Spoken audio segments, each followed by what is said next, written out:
Hey y'all, hey y'all, hey y'all, hey y'all. How's it going? Oh, yes, finally. Finally, we're alone. We're alone. We're alone, right?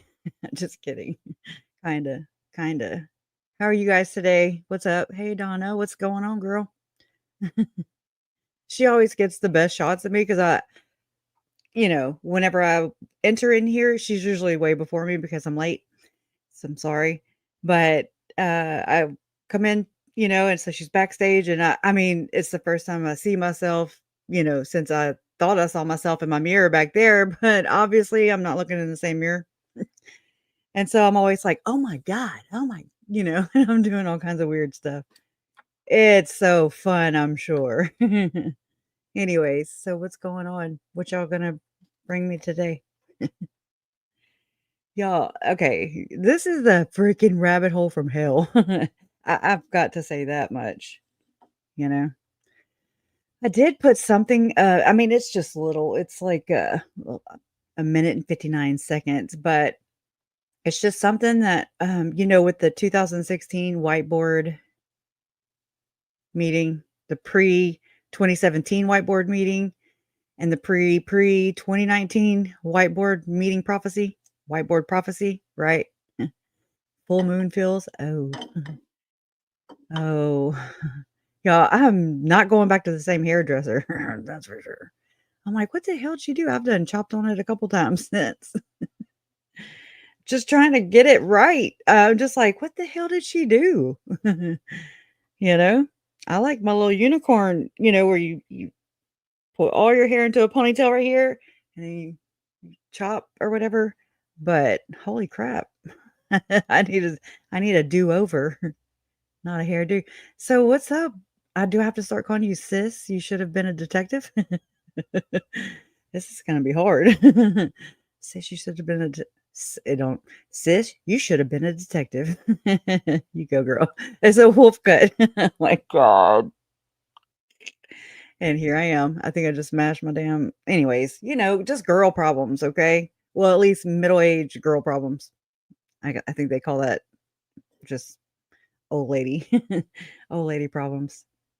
But it's so good to just chill, right? "Hey, Miss Mojo, how are you? What's up?" And Beach Bum and Lil Brands.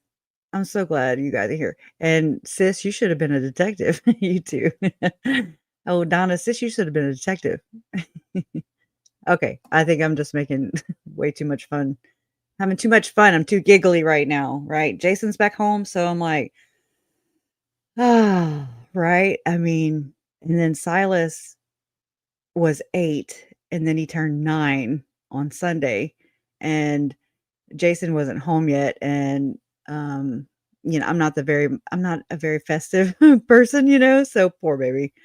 But, I mean, we just did something little, and then we did we kinda did a bigger thing yesterday and gave him his present and everything, so I'm just glad, you know?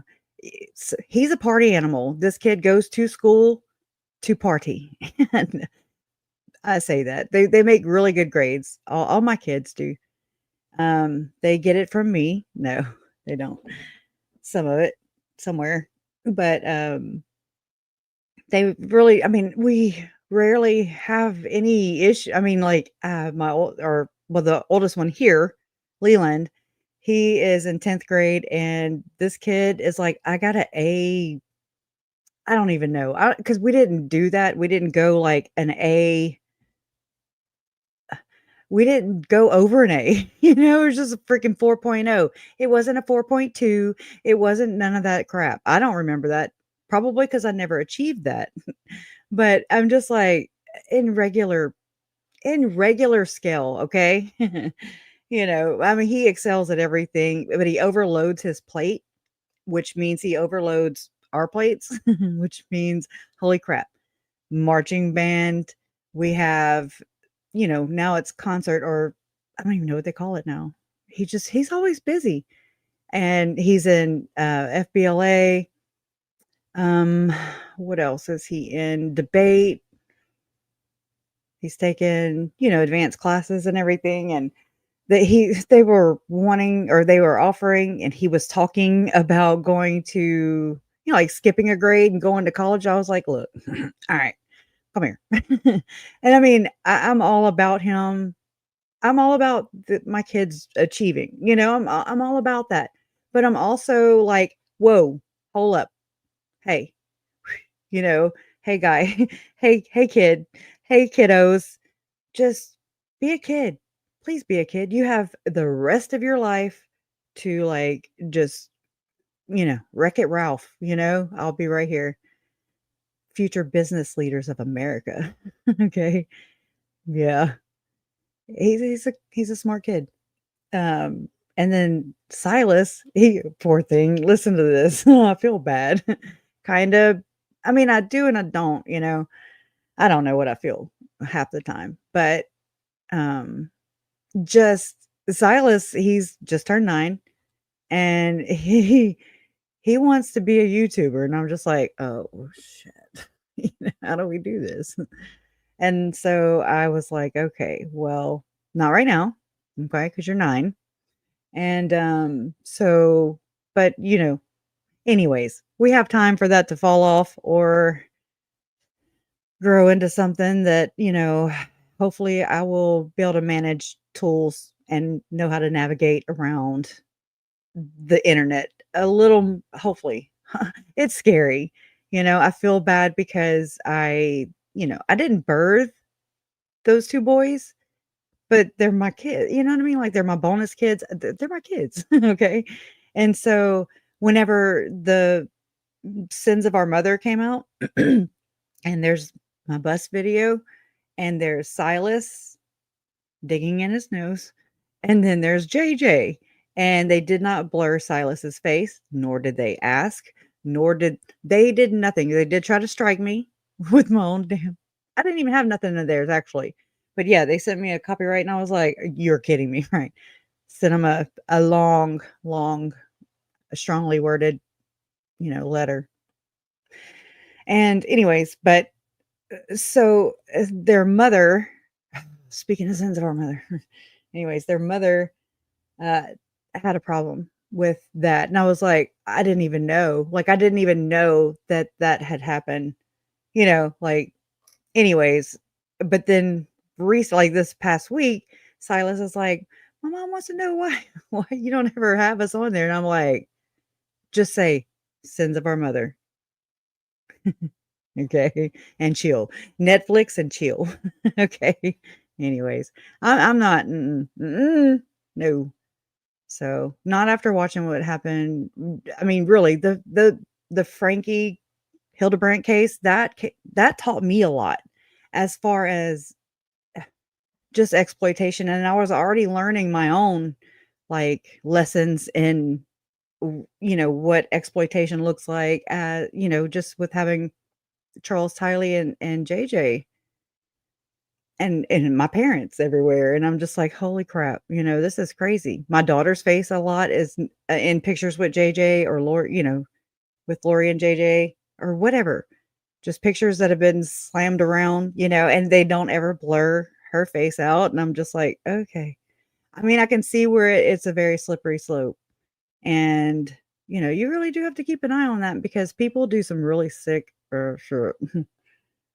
And then today with the AI, and I mean, holy crap, they just need imagination, kinda. Anyways, alright, I need to stop. We need to dig into some Tim Ballard.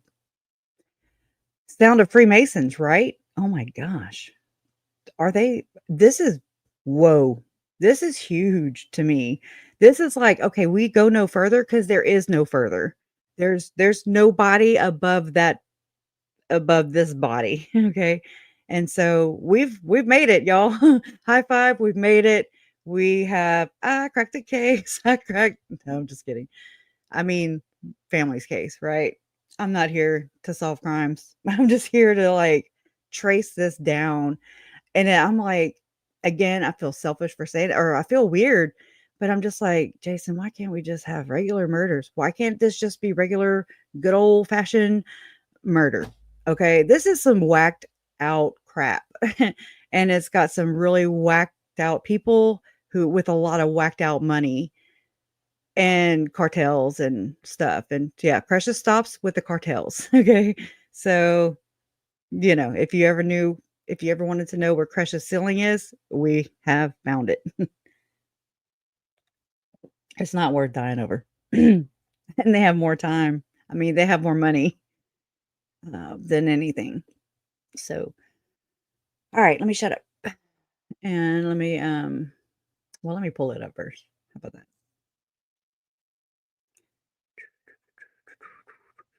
No, I'm gonna get rid of Tim Ballard right there. I'm so sick of that dude's name. I really am. Oh, I bought more space. God dang it. I get a phone with more space and now I have my Google accounts like, hey, I don't need to back them up. I just need you to move this thing. Move. I'm trying. Okay, hold on. I'm not doing this. Yeah, continue without storage. How about that? I hope it don't wipe all my stuff out. That would suck. Yeah, my little last minute decisions, huh? All right, so it's not gonna back up the video I just uploaded. That's shitty.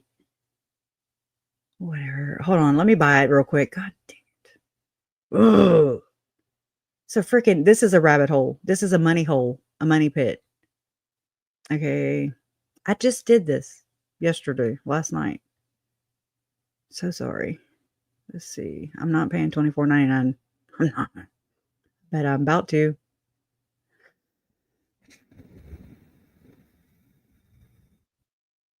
Oh, premium. That's bad when I'm already over 2 terabytes and I'm looking for more. Where else can I? Hold on, I'm thinking. Oh, wait. Oh, yeah. 1 month trial. 1 month trial. 1 month trial. We're do it. Let's do it. I don't know.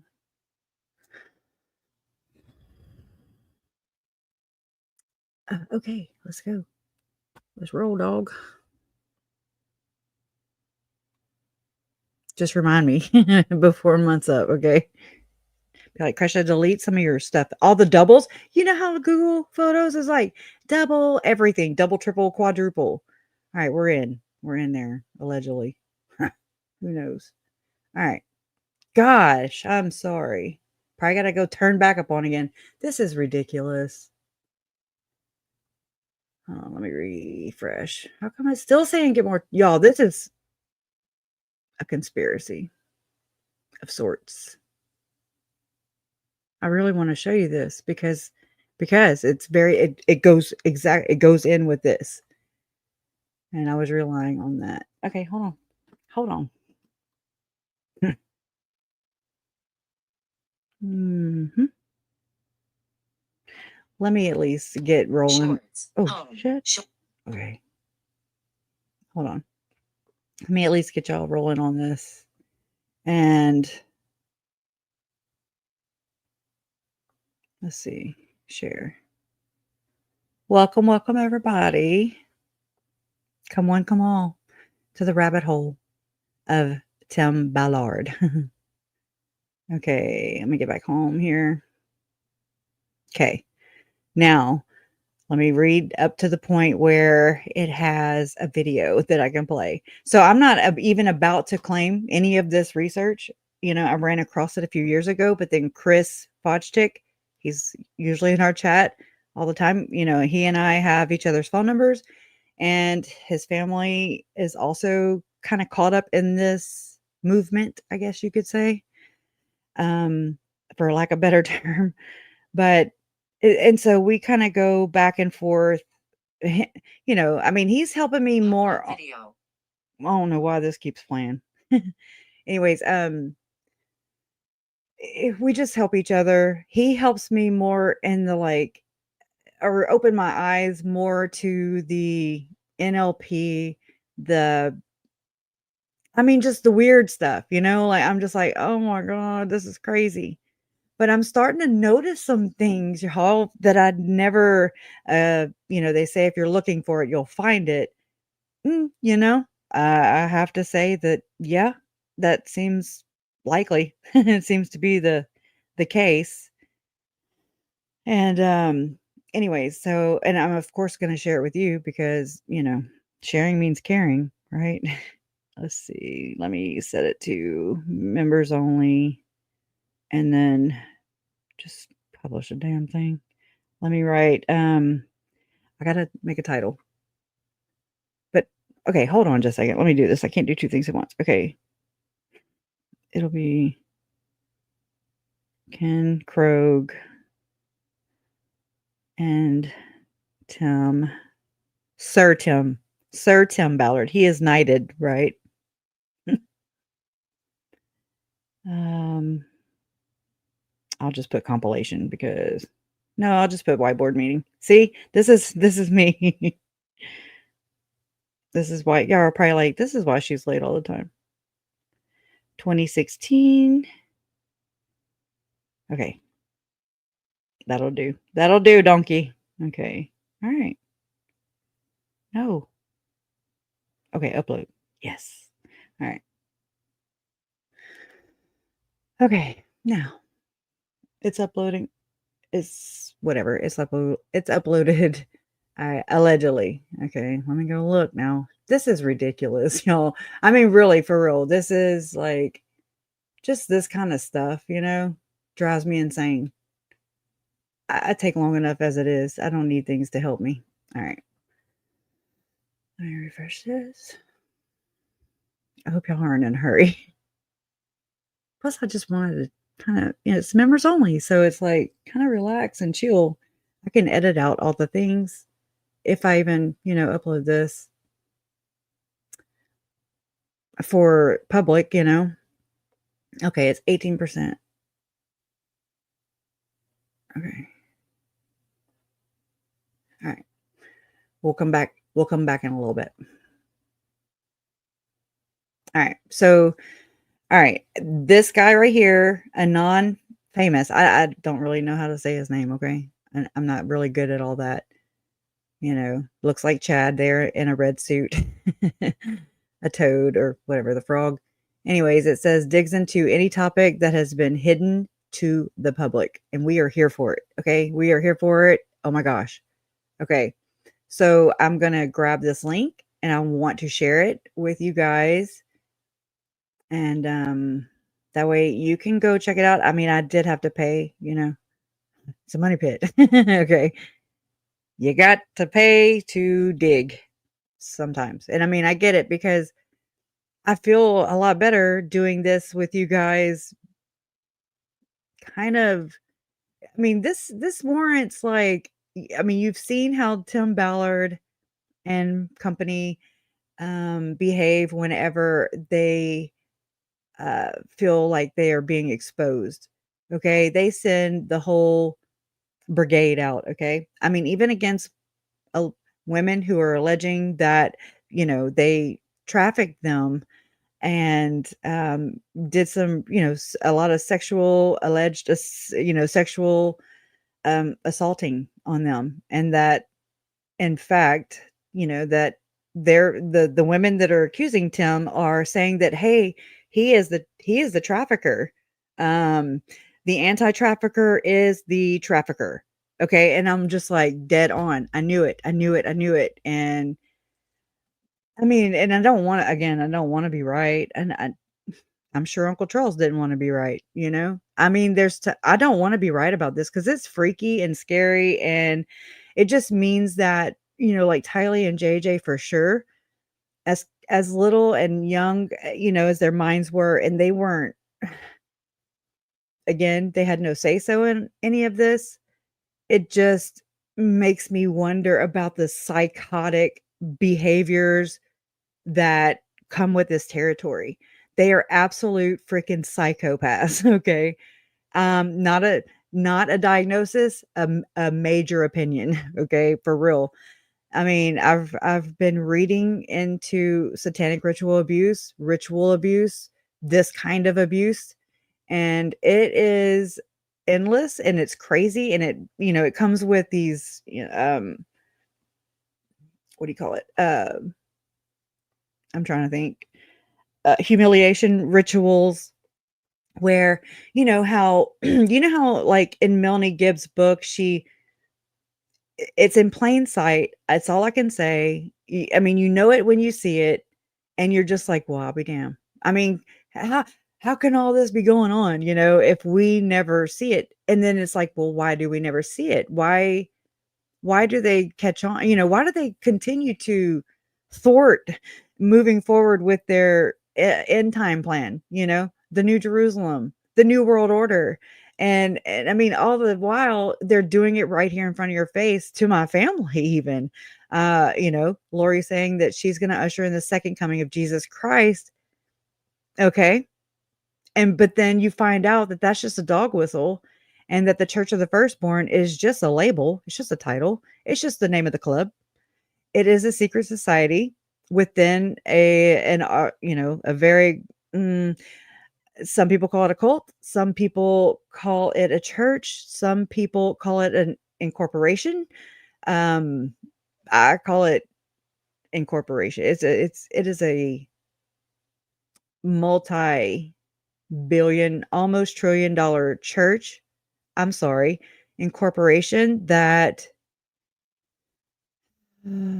gaslights and, in my opinion, abuses and manipulates and dupes people um, into paying them money in order to, yeah, like, what do I need my words to flow. Can we do a prayer or something? Okay, to enslave people and oppress them and just make them into slaves. Okay, Slave Stealers is the name of one of Tim Ballard's books, and I'm like, clever, right? And in plain sight. And I mean, I know I'm not alone in this. I know that there are other people who are just as serious as I am about, kind of vetting this out and seeing where this goes and holding these people accountable because, in my opinion, Tim Ballard is no different than Sean Diddy Combs, no different than allegedly Jay-Z, no different than Jeffrey Epstein, no different than any of those other people. Okay. And I mean, David Levitt. Okay. David Levitt was the target of, allegedly, was a target of uh, all these damn names, right? HSI. I always forget the name of that. Anyways, Homeland Security, right? Which Tim Ballard allegedly worked for home. I already forgot it again. Oh my God, y'all, this is gonna be fun. Not really. Armed to the square. Yes, ma'am. Secret Society, the org. It's all of those. It's dangerous though. And it's so it sucks to sit here and figure this out organically. I say organically. I mean, in the context of, hey, three of my family members were murdered. These people are, anyways, it highly affected my life. And I'm not even one of their, victims, but just the ripple effect. Okay. I mean, it goes and goes and goes, and they don't care. I don't think that they care. That's just me. And I know I sound cynical. I just want people to treat others the way they want to be treated. And I have seen that over and over and over again, not only in this church, but I focus on this church. Again, this was my introduction into the Book of Mormon, so to speak. This was my introduction. And that means Lori was a shitty missionary because not once did she, proposition me or try to solicit me to interest me in a Book of Mormon.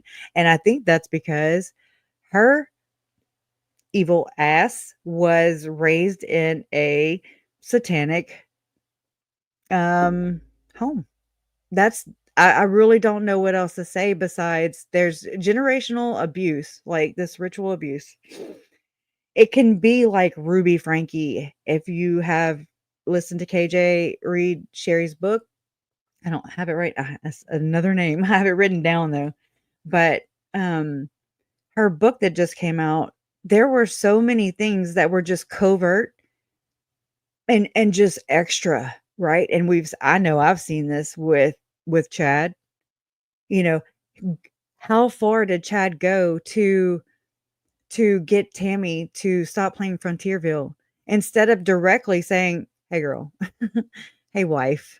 Hey, um, why don't you not play Frontierville? And I will stop, DMing all these women, all these witches, okay? I'll stop DMing them if you stop doing that." And okay, but no, he had a dead relative come to him and tell him to tell Tammy, "Okay, come on now." Okay? That's a bit that's a bit bizarre, I do believe. I really do believe that that is whack. Bullying her, right.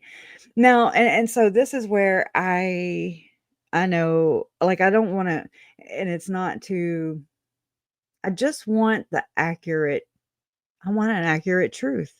I want truth, period, but I want it to be accurate, and I think that it's not just because I want it to be, I just think it's important to be accurate in order to make an accurate record, in order to accurately tell the stories of the victims who are not here to tell their stories.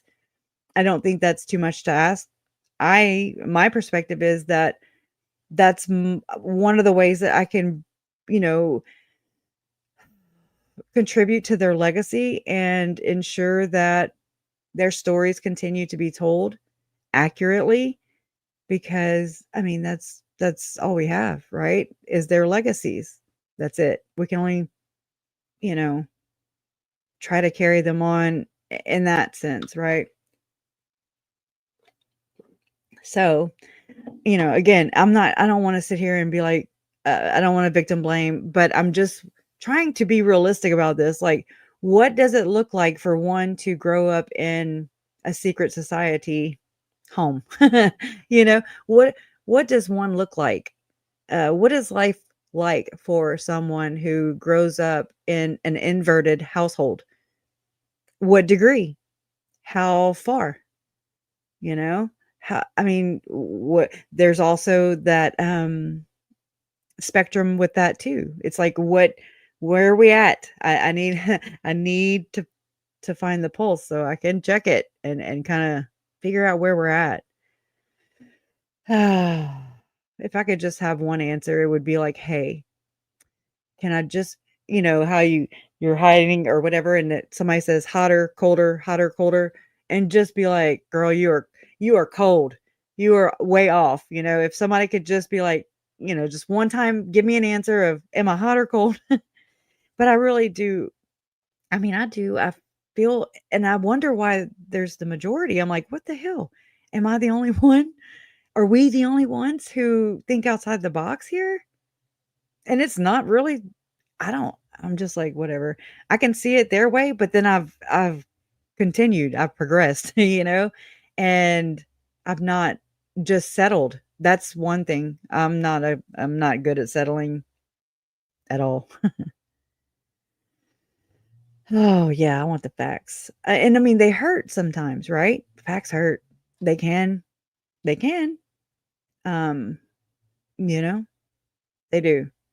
I mean, maybe they will cast a shadow on someone that may have lived a double life. I mean, I don't know, I wasn't there, you weren't there, we weren't there, so, from all accounts and from my experience with my uncle, and for sure with the kids, with Tylee and JJ, um, I never had any problems with my uncle. I never heard any family rumors about anything sexual, nothing, like, and now I know from the case and everything, I'm just saying, but, like, and I mean that with all the crap going back and forth with the courts, okay, with Joe and Lori and Charles and Cheryl, I am not even about to, no. I mean, I understand that happened, but, I mean, just growing up going into adulthood, I mean, like, when I was a kid, we would go and meet Uncle Charles and, whatever wife he was married to Kim, and then he was married to Cheryl, and then he was married to Laura Horror. And I never went over there with Lori, but I'm just saying, like, we would go to, like, the Alamo. I mean, trust me, they got me in a picture with my cousin with I looked like I was wearing some bell-bottom high waters, okay? So there's that. I mean, and he was fun. He was always, like, charming, kind, funny or punny. He was just considerate, and he would talk to me and acknowledge me. You know what I'm saying? Like, as kids, I know on different sides of the families, like growing up with my stepdad, I mean, it was just more like, as kids were running around like crazy, but there weren't that many grandkids on that side, at the time. Anyways, all right, we're veering way off. All that to just say, yeah, we want the facts. But yeah, I mean, so I wanna know, I think it's safe to say that Chad Daybell was practicing witchcraft. I really do. There's so many indicators I have found. I don't more than fingers and toes at this point, more than fingers and toes. We have the doctrines of the devils and this whole secret combinations, which is Satanist, okay? And then, I mean, even just whenever Nate went through Chad Daybell's house right before they tore it down, and then it was purchased by, and I mean, um, I'm just saying, I'm saying this because it needs to be said. Um, Whomever purchased Chad Daybell's property, you know, and then allegedly maybe have found some bones, okay? And I mean, where we're going with this is if I'm not talking about the people that bought the property, although they named it Crossroads, or they're gonna name it whatever the hell, Crossroads. Look it up, the meaning and everything. It's, it cannot be nefarious, but it also, in this case, could be. It very well I would lean more towards it could be, okay? It could be more of another sacrifice. It could be more I don't know what they do. I don't bippity boppity. I'm here for facts, right? Trying to make sense of something that's so nonsensical and just out of this freaking world.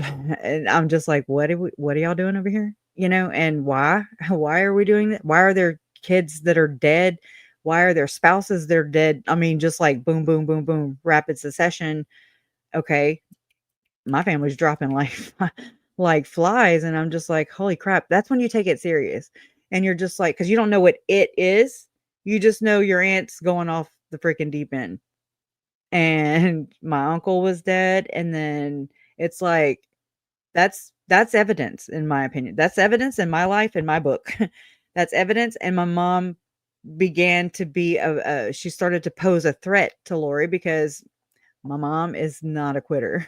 My mom, I guess you could say she's a bugaboo. I mean, in that sense. And I mean, thank God, you know. Um, and again, I think this goes from experience with my estranged son. I think that 6 years without, having Zach around, I think that went through mom's mind, you know? And she was just like, there's JJ that was born, and she was like, "Oh, hell no." Can can you imagine being estranged from another grandkid? Or, when you know what I'm saying? As a grandparent, I don't know. Just it's crossed my mind so many times. Is that what maybe prompted her to just not just be like, "Okay, well, I'll just wait till he's 18 and she gets over herself." But I mean, you gotta think, Lori was still responsible for my uncle's murder, no matter what. I know I was coming. I was coming for her. Okay? Straight up. And I know if I'm saying that, then I know my mom and I know Larry were too. Um, we just I'm just saying. So it's not like, "Oh, okay. Oh, okay, we'll just chalk Uncle Charles off to the game." No, that's not how this works. That's not how this works. The secrets we keep. Don't they say that an organization is only as good as the secrets it keeps, or something like that? I'm pretty sure I jack that up. Nope, but it said summer. And I was like, I mean, just it reminded me of all that, you know? It's like it in my opinion, this is how it feels to me. Everybody is entitled to their own opinion, but I feel and it seems to me like Summer and Janice, more Summer in my opinion, okay? And Melanie, and for sure Alex, were A-okay and still are A-okay. Hence, Summer and Janice being there to support, emotional support Lori in the courtroom, and the uncle. I mean, that's my uncle, and they're there to support Lori. Why is my question. It shows me the loyalty and where it lies. To me, it's just a like, maybe if they didn't show up, I would maybe think I'm going kinda crazy or, I need to lay off a little bit. You're only as sick as the secrets you keep. I think that is it. I think that is. Yeah. Sorry, even people who did not live a double life still may have some embarrassing episodes that he would not appreciate being broadcast. Right. Okay, I'm sorry. That was from earlier. I'm sorry. I'm having my issues. Yeah, thank you, Moonlight View. And right, straight up, straight up. Yeah. Um, I do think that's it. As sick as the secrets we keep. Summer when being oh my gosh, let me mute.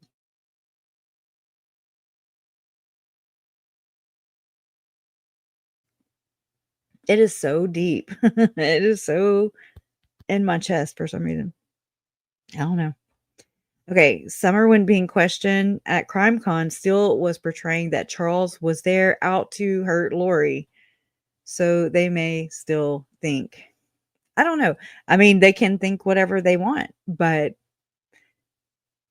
and I guess I can think whatever I want, right? That's the whole I don't get to- I don't know. It just seems like maybe not maybe I feel like Summer wasn't maybe so on board about the kids, but was, just okay with the fact of Charles being dead or killed. Um so much so to where they're like communicating and like playing keep away, trying to distract chaos is what I think of. Chaos. It's not it's in unison, it's loyalty, it's in confederation, it's in conspiracy. It's all those words. It's like it was do what Lori says, 10-4, Roger that, and I mean, I've seen that same behavior for myself with my own 2 eyes the first time I ever met Lori, and we had to stay or we didn't have to stay, but we stayed in that ranch house with the Coxes and Lori and Charles and all the kids. And my family too, and I mean, it was crazy, but it was fun. But I mean, like, Lori would go and go walk. I mean, I get it, that's why she looks the way she does and why I look the way I do. But, like, she would go walk and then her parents would go with her. Like, it was like that, like little ducks, and they would follow her. And so it makes me wonder in the satanic structure here, if, like, I don't know. The song that just came to my mind was "Fancy Was My Name," right, from Reba. Uh, just saying, maybe that was their meal ticket. Maybe Lori was their meal ticket. Mm, I don't know. I don't know. That's why that's why I don't worship Satan. I don't know. Alright, let's get going. That video should be up by now, for sure. Alright. Oh, it just became, like, as soon as I switched over here. Alright, I mean, again, it's just a little 2 minute it's 2 minutes now. Alright, I think it'll play right here. I hope it's playing. Oh, On this stuff. there it is. Inside sales, like huge office, and so that's why. And I met him through Elder Ballard. Let me get out of this widescreen. Like I need to be able to move around. Okay, hold on. Okay, let's do this. How about that? Okay. Oh, King Krog with the AI. All right. So Ken's background is he built a multi-billion-dollar company on this stuff, inside sales, like huge office, and so that's why. And I met him through Elder Ballard, because Elder Ballard and the churches used him to use the same kind of tools and technologies for the missionary program and everything like that. And Elder Ballard actually looked him in the eye, and poor Elder Ballard can't even affirm this right now. But he said Tim will be 10 years ago. He said Tim will be a household name. Yes. And I was just like, what are you saying? Like no one knew who I was at the time. And he said, if we don't do it in 10 years, we'll all be slaves. That's right. Yeah. He said he took to Ken and he said, Ken, you need to guide that process to when it happens. You know what happened the next 2 nights? I had dreams all night long about what to do. And I even saw Tony Robbins. And we went up there to that whiteboard. Crazy. And we made a 2-story high whiteboard, and we circled all the best places, and we circled the biggest name of all would be Tony Robbins. This is before we knew him or he knew us. We didn't even know. And the Lord had our back. I didn't do anything about that other than highlight what he showed. Well, I remember Elder Ballard, he said, okay, well, Tony it is. Yes. Okay, well, how do we get to him? Yes. And Elder Ballard said, don't let the Lord take care of that. And he did. Within 6 months, Tony Robbins calls me. Bizarre. And already firmly committed, and that's where we're going, you guys. So, Young Seeing Adult Project, all that stuff, but I'll hit on that later. But what we do is we mimic the traditional model, and the traditional model is you've got PR, which rolls to marketing, which rolls to sales, which rolls to customer support, typically, the life of a lead. Well, here, this becomes social media, and now this is digital media. This is split between 2 things, virtual media, and then... Anyways. Oh, crap. Hey, John, what's up? Hello, everyone. Welcome. It's you again. He always auto plays on my YouTube. Yeah. I don't know, but it was really cool to be able to put what was said, because that the audio snippet was from Ken Krog. It was from Tim Ballard talking to Celeste Boris, one of the women who was his executive assistant, who is suing him civilly, and then now it's federally. Okay, just like Diddy, how they picked up on Cassie's case and the other cases that ensued behind it. Well, there's a lot of lawsuits against Tim that were civil. Then with the TVPRA, which I forget the full name of it, the Trafficking Victim Protection, or I don't know. Anyway, so what they did was they picked up on that, and they were already investigating Tim and David Levitt, allegedly. And if you're investigating those two, then you are also investigating Tim. If you're investigating Diddy, in my opinion, you're also gonna run across Tim. If you're investigating those brothers in Florida, you're gonna run across Tim.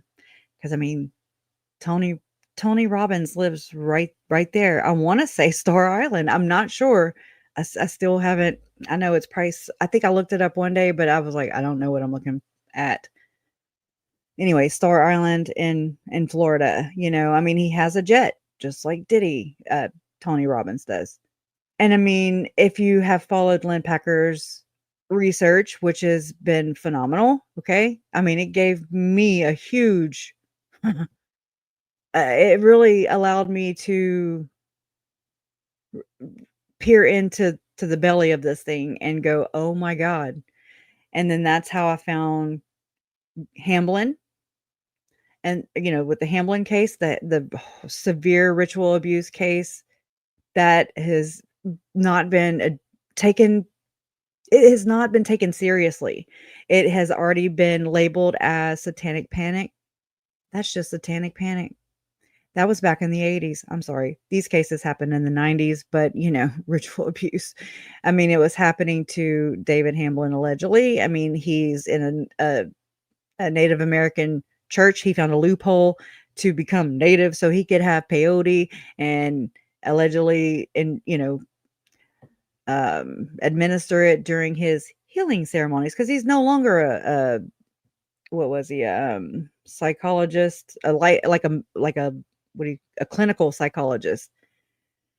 And allegedly he came from a family who is in this club, this ritual abuse, this, we're going to train your kids to go to other members' homes that they call the group. Isn't that interesting? Because that's exactly what Lori and the Seven Gatherers are. It's a group. It says or group in the FOIA docs. It says or group. And now, how far are we going to go down and slice that? I say it's this same group. It's the same group of like-minded individuals who are infiltrating every which way, and they are inverting everything. I don't think that, there's times, y'all, when I'm just like, oh my God, this church is backwards, or it's inside out. And I can't say that, because there's no way you can blanket everybody. And nor do I want to, I just want to know what it is. I want to be able to pinpoint it. I want to be able to target it and say, okay, that's the problem. Now how do we fix it? How do we make no more Tylee and JJs, no more R and E's, no more Chads, the other Frankie boy, and no more victims. Okay. This is ridiculous. And, anyway, so this is how this works. I do believe Jody swings in the same circle. I believe that, the reason there was a journal kept, and with detailed abuse being noted by Ruby Frankie, with camera footage by Tim Ballard, by Diddy, by these ritualistic people, okay, these RA, is because of the need to humiliate and or use it for coercive control, blackmail. This is kind of how this works, and then they exploit it. This is my take on it. I see that every single step of the way, whether it be Tim, Diddy, all the people, okay, just all the people that are going crazy and are hopefully going to be, held accountable for this. They exhibit the same abuse. Just Diddy's is over here in hip hop land, and he's like, "What would you do to be famous? How far will you go?" And Tim is like, "How far will you go to save a child? Because over here we got a hero complex, okay? We got the savior complex, and there has to be a victim." They want this victim mentality. They want you to feel like a victim and refer to yourself as a victim. They want me to refer to myself. They want this, because what does a victim need? They need rescuing. I don't need rescuing. I have a mind. I can't think of everything. I can't think of what I just said. I'm just saying, but I do have a critical thinking mind. Fortunately, because there's a lot of people that don't. And we've got to sharpen these, and we have to help our brothers and sisters. We have to help our humans, okay? I think that's what I want to do. And we have to help them, because if not, they're going to get really duped. And the way these psychos are, I don't know, just the pattern of behavior is pretty predictable. One, like once I've caught on to it, and I'm like, it's, and I'm not know all be all. I don't know. Not these people. Maybe some other people can fool me. And I'm not saying I can never be fooled. I'm just, you know what I'm saying? I'm never exalted. Just know that. Okay. Anyways. All right. Let me go to this. Not John. Next time, John. And I need to take a sip too. So just know this is I never did put that in the tab, did I? Let me see. Copy. Go back over here. This is gonna take for damn ever. I can already tell. It's just it's a lot, y'all. It really is. Okay, I put it in there now. So it's a non-famous Substack. Again, I'm a subscriber. I think it's like $9.99 a month. I'm not sure. It's worth it because there's not just part 1. I think it goes up to part 5, and it's cray cray. We're going to go and tie in today. We're going to tie in the you remember the Jesus Icon movie that Lynn Packer had, I mean, I don't know how much of you guys of Lynn Packer's, if you've even seen Lynn Packer at all, any of his coverage on this, I don't know I don't know your range. So let me type this in real quick because I think it'd be important just to show you what I'm talking about first. Okay, let me stop clicking on just every little thing. All right, here we go. Let's see. There. OUR Lynn Packer and let's see. I'm sorry. I didn't know how to lay this out. So, I mean, I tried. I wrote a lot of notes in my notebook, but that doesn't too much help me whenever I'm on here because then I feel like I need to show you via, computer. I'm not always a computer person. I can tell you all kinds of shit right off the right here from my notes.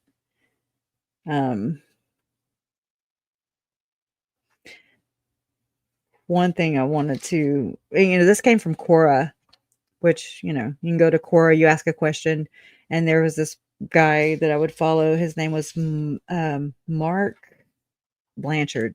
I think that's his name. And he is a former LDS, and he's I could tell that he's familiar with the Daybell case and others. And so someone had asked, does LDS theology reject the reincarnation possibility? Mark Blanchard says, mainstream Utah Mormonism does, in fact, reject Mormonism. Let me just read this real quick. However, the underground cult within the church schism known as the Call-Out Movement has embraced it. They call it multiple mortal probations instead of reincarnation. But there is little difference, and we know that, right? This, to me, is the same thing as soaking and having sex. This is multiple mortal probations or reincarnation. This is, it's so, because of the control or the expectations or the rules, like you can't have sex just all that purity culture, da da da da da. Okay. Anyways, you've probably heard of this movement. It's sort of a secret club of folks. I didn't write this, okay? In many wards and stakes scattered across Utah and Idaho, who are preparing for the second coming. You don't say. Which they believe is imminent. That's because they're trying to make it imminent. Okay. That's how they have this intelligence of the second coming. Okay. Duh. That's why Elder Ballard told Ken Krogh and Tim Ballard that if they didn't hurry up and start that nonprofit organization and get rolling, they were going to be slaves in 10 years. OUR was founded in 2013, November 13th, 2013. Shocker, right? Oh, Pilgrim.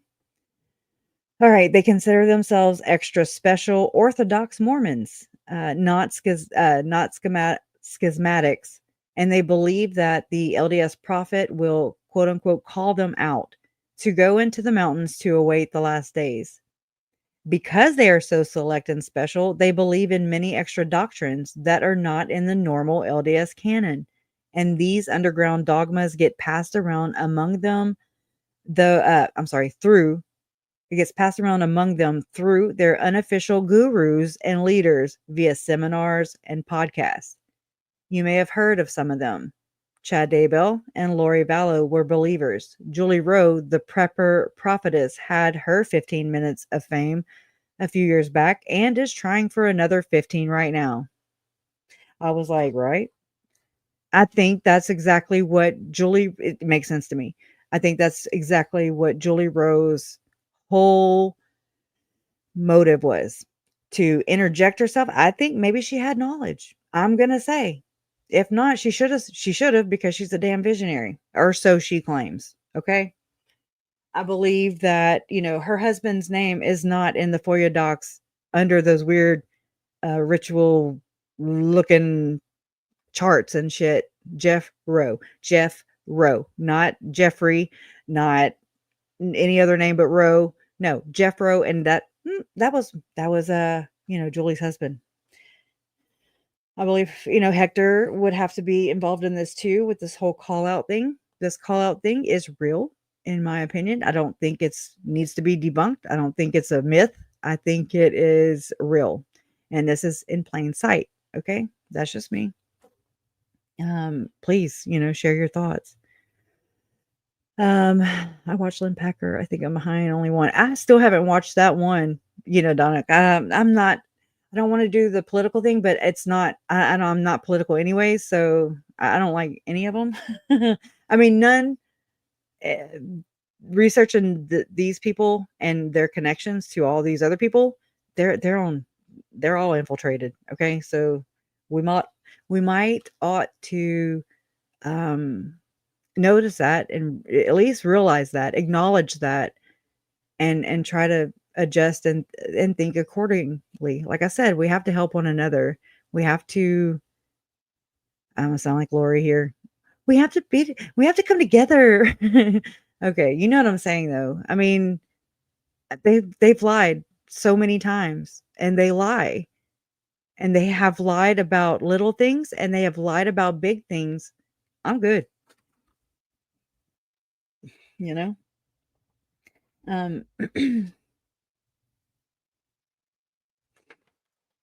Let's see. All right, yeah. Let me get back to then they're getting lost in my little papers. All right. Oh shit. I just dropped it. Hold on. Hold on while I act like this is my first time. Okay. All right. Back to it. All right. So again, go subscribe. Follow his he also has a channel, I think, on BitChute. Okay. All right. So it says the Ballard Rabbit Hole Part 1. Here's all my research into Tim Ballard and the organizations that surround him and his partners. And there's quite a few partners, right? There's some partners. Let me fix this. I don't know if that's better or not. Let me get inside of it. Let me jump in the rabbit hole. All right. So this was from July 15, 2023. So again, I remember seeing this, but it made no sense to me at that time. I was like, okay. All right. So most of my threads are related to history and the cabal. I never thought I'd be one of those people that said the word cabal. Okay. And I really, whatever. It is what it is. And yeah, take what take whatever you will. Do what you gotta do. Just do your own research. Okay. It's important. This is a rare thread because I'm diving into the present day and making connections to nefarious characters using my knowledge of the occult. I have frequently mentioned that I would eventually make a switch in my research from the past to the present, and this thread represents that. I will still work to do, I don't know, work doing research into the past, but right now my focus is 100% on the questionable connections to Tim Ballard. Okay, so all right, the funding of Sound of Freedom. And so again, this all goes back to the whole concept. This is so important, right? Follow the freaking money.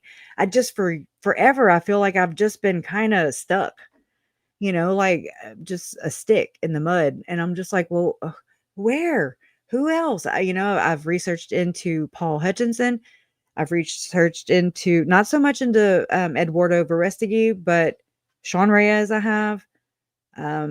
It's really interesting, and it does it. This is. I told Jason last night. I was like, oh my God. I told him about the hot cold thing. If I could just have one clue from God, just be like, okay, yep, you're hot or cold, And I was like, wouldn't that be something if it was like if I was totally cold? and this was not it.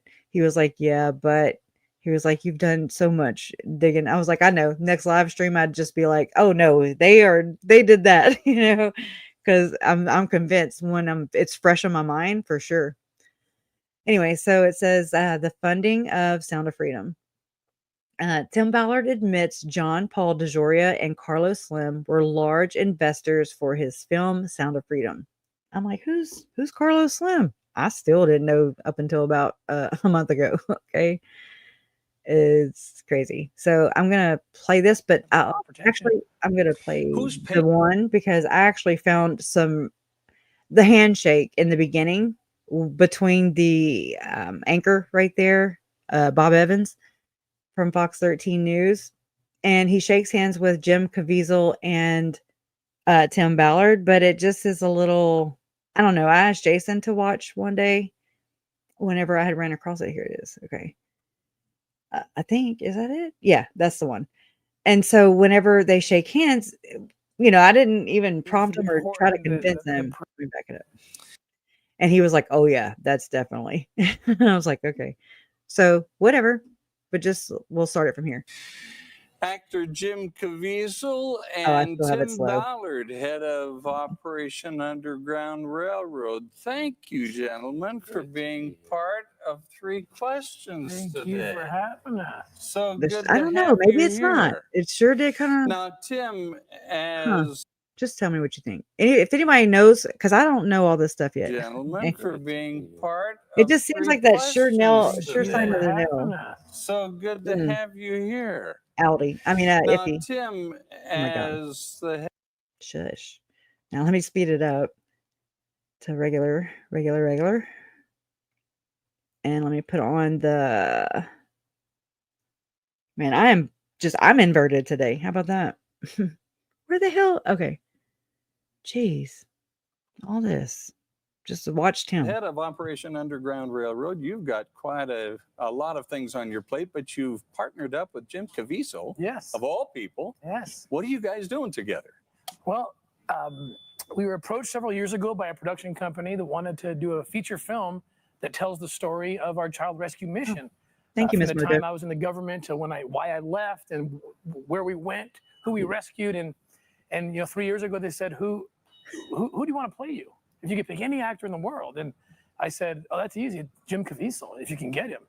And 3 years later, here we are. They got him to commit to playing me in this film. And in about 3 weeks, we're heading down to Bogota, Colombia, to begin filming what's currently called the Sound of Freedom, the story of Operation Underground Railroad. Okay. Hold on. Tim, what was Hold it up. about Jim Caviezel? Let's hold on because I want to know when the hell this was. I think it's 6 years ago, but let's see, because Tim Ballard said in another thing that it was in 2018 whenever he was like, the Sound of Freedom had been, when he was being accused of the whole QAnon stuff. He was like, that movie was out, or Sound of Freedom was done prior to 2018 or something like that. And I was just like, oh, okay. It's like throwing out a date. All right, so this is May 27th, 2018. He's saying he's about to go start it. Again, I am of the opinion, because of Lynn Packer's, which I was going to look for, Lynn Packer's coverage of this other Jesus movie, or he calls it a Jesus movie and he calls it an icon movie. And he says that because it's never been properly titled. It was supposed to be a film that the church was making, that the church allegedly paid Gordon Bowen. Y'all know Gordon Bowen, right? He's the alleged Church of Satan, or the LDS Church of Satan's The Punisher. And that is, he is named a lot in the Hamblin daughters, 3 of them, abuse. I mean, so much so, in their reports that they turned in, that they can never get these people prosecuted, because there's 144 people named that are elites. Okay. They have high callings, high places, and they never are held accountable. However, their mother, Roselle, the Hamblin daughters, their mother, Roselle, is still in jail in Utah, awaiting whatever. But they let David Hamblin out on bail, which is interesting, right? Anyways, they're no longer married, but that doesn't mean anything. All right, so I just wanted to see when this was made, and this is May 27th. Oh, I didn't finish. So Gordon was allegedly making that Jesus movie, right? Well, according to Lynn Packer and his reporting and everything, he said that basically it was shit canned. Like, so if the church, if anyways, I have my ideas. If the church paid $20 million to Gordon Bowen, who is an excommunicated twice member, who is a homosexual man that's in denial. He's kind of like a Jody. Okay. He gives off major Jody vibes. He even has the same kind of dreams as her. Okay. Like she was riding, or I don't even know if she was dreaming, hallucinating, peyote tripping, ketamine, whatever the hell these people trip on besides their Jesus. Okay.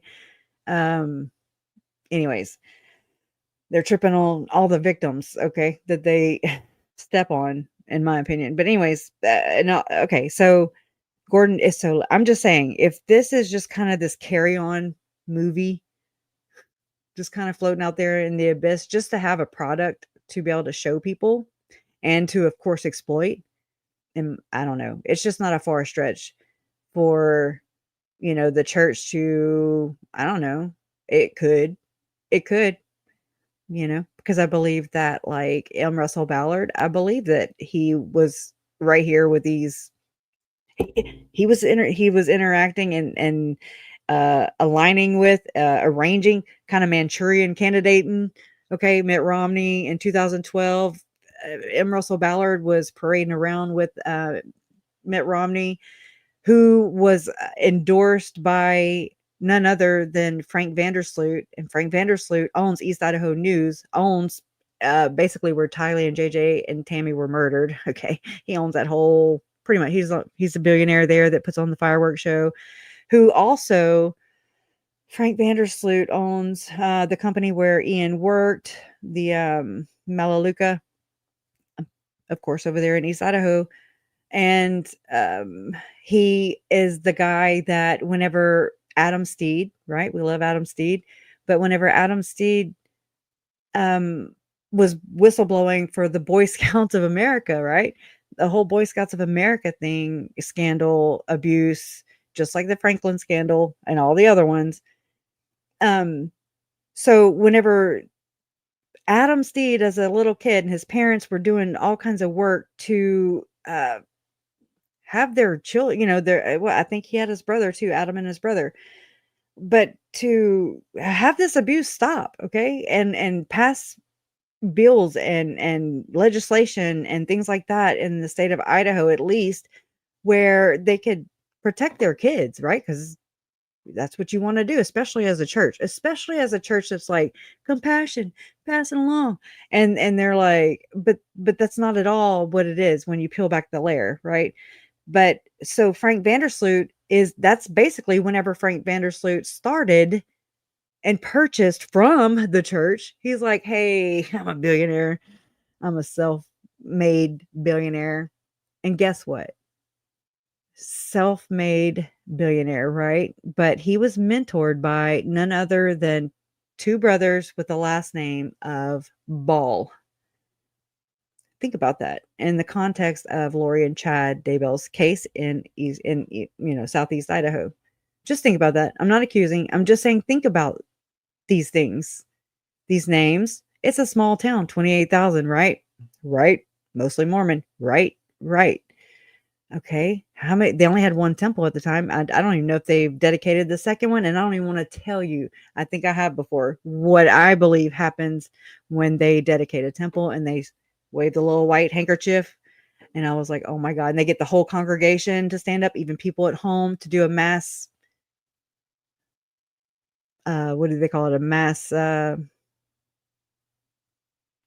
sacrifice, I guess ritual, when you get everybody in the football stadium to woo, or you get everybody in your congregation to stand up, and, you can't, me as a lay person, I can't just walk into a temple, nor do I want to, but you know what I'm saying? Like, I believe that sacrifices have to be made, and Hosanna.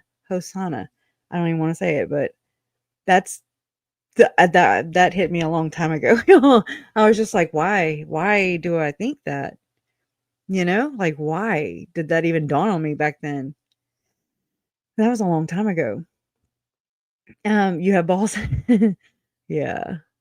Mine, Jerry Lee Lewis, right? I know, right? Ritual abuse, right? Right? It runs in all our families, I do believe. I really do. To some degree, I believe. If it's a little difficult to but you can kind of start seeing it.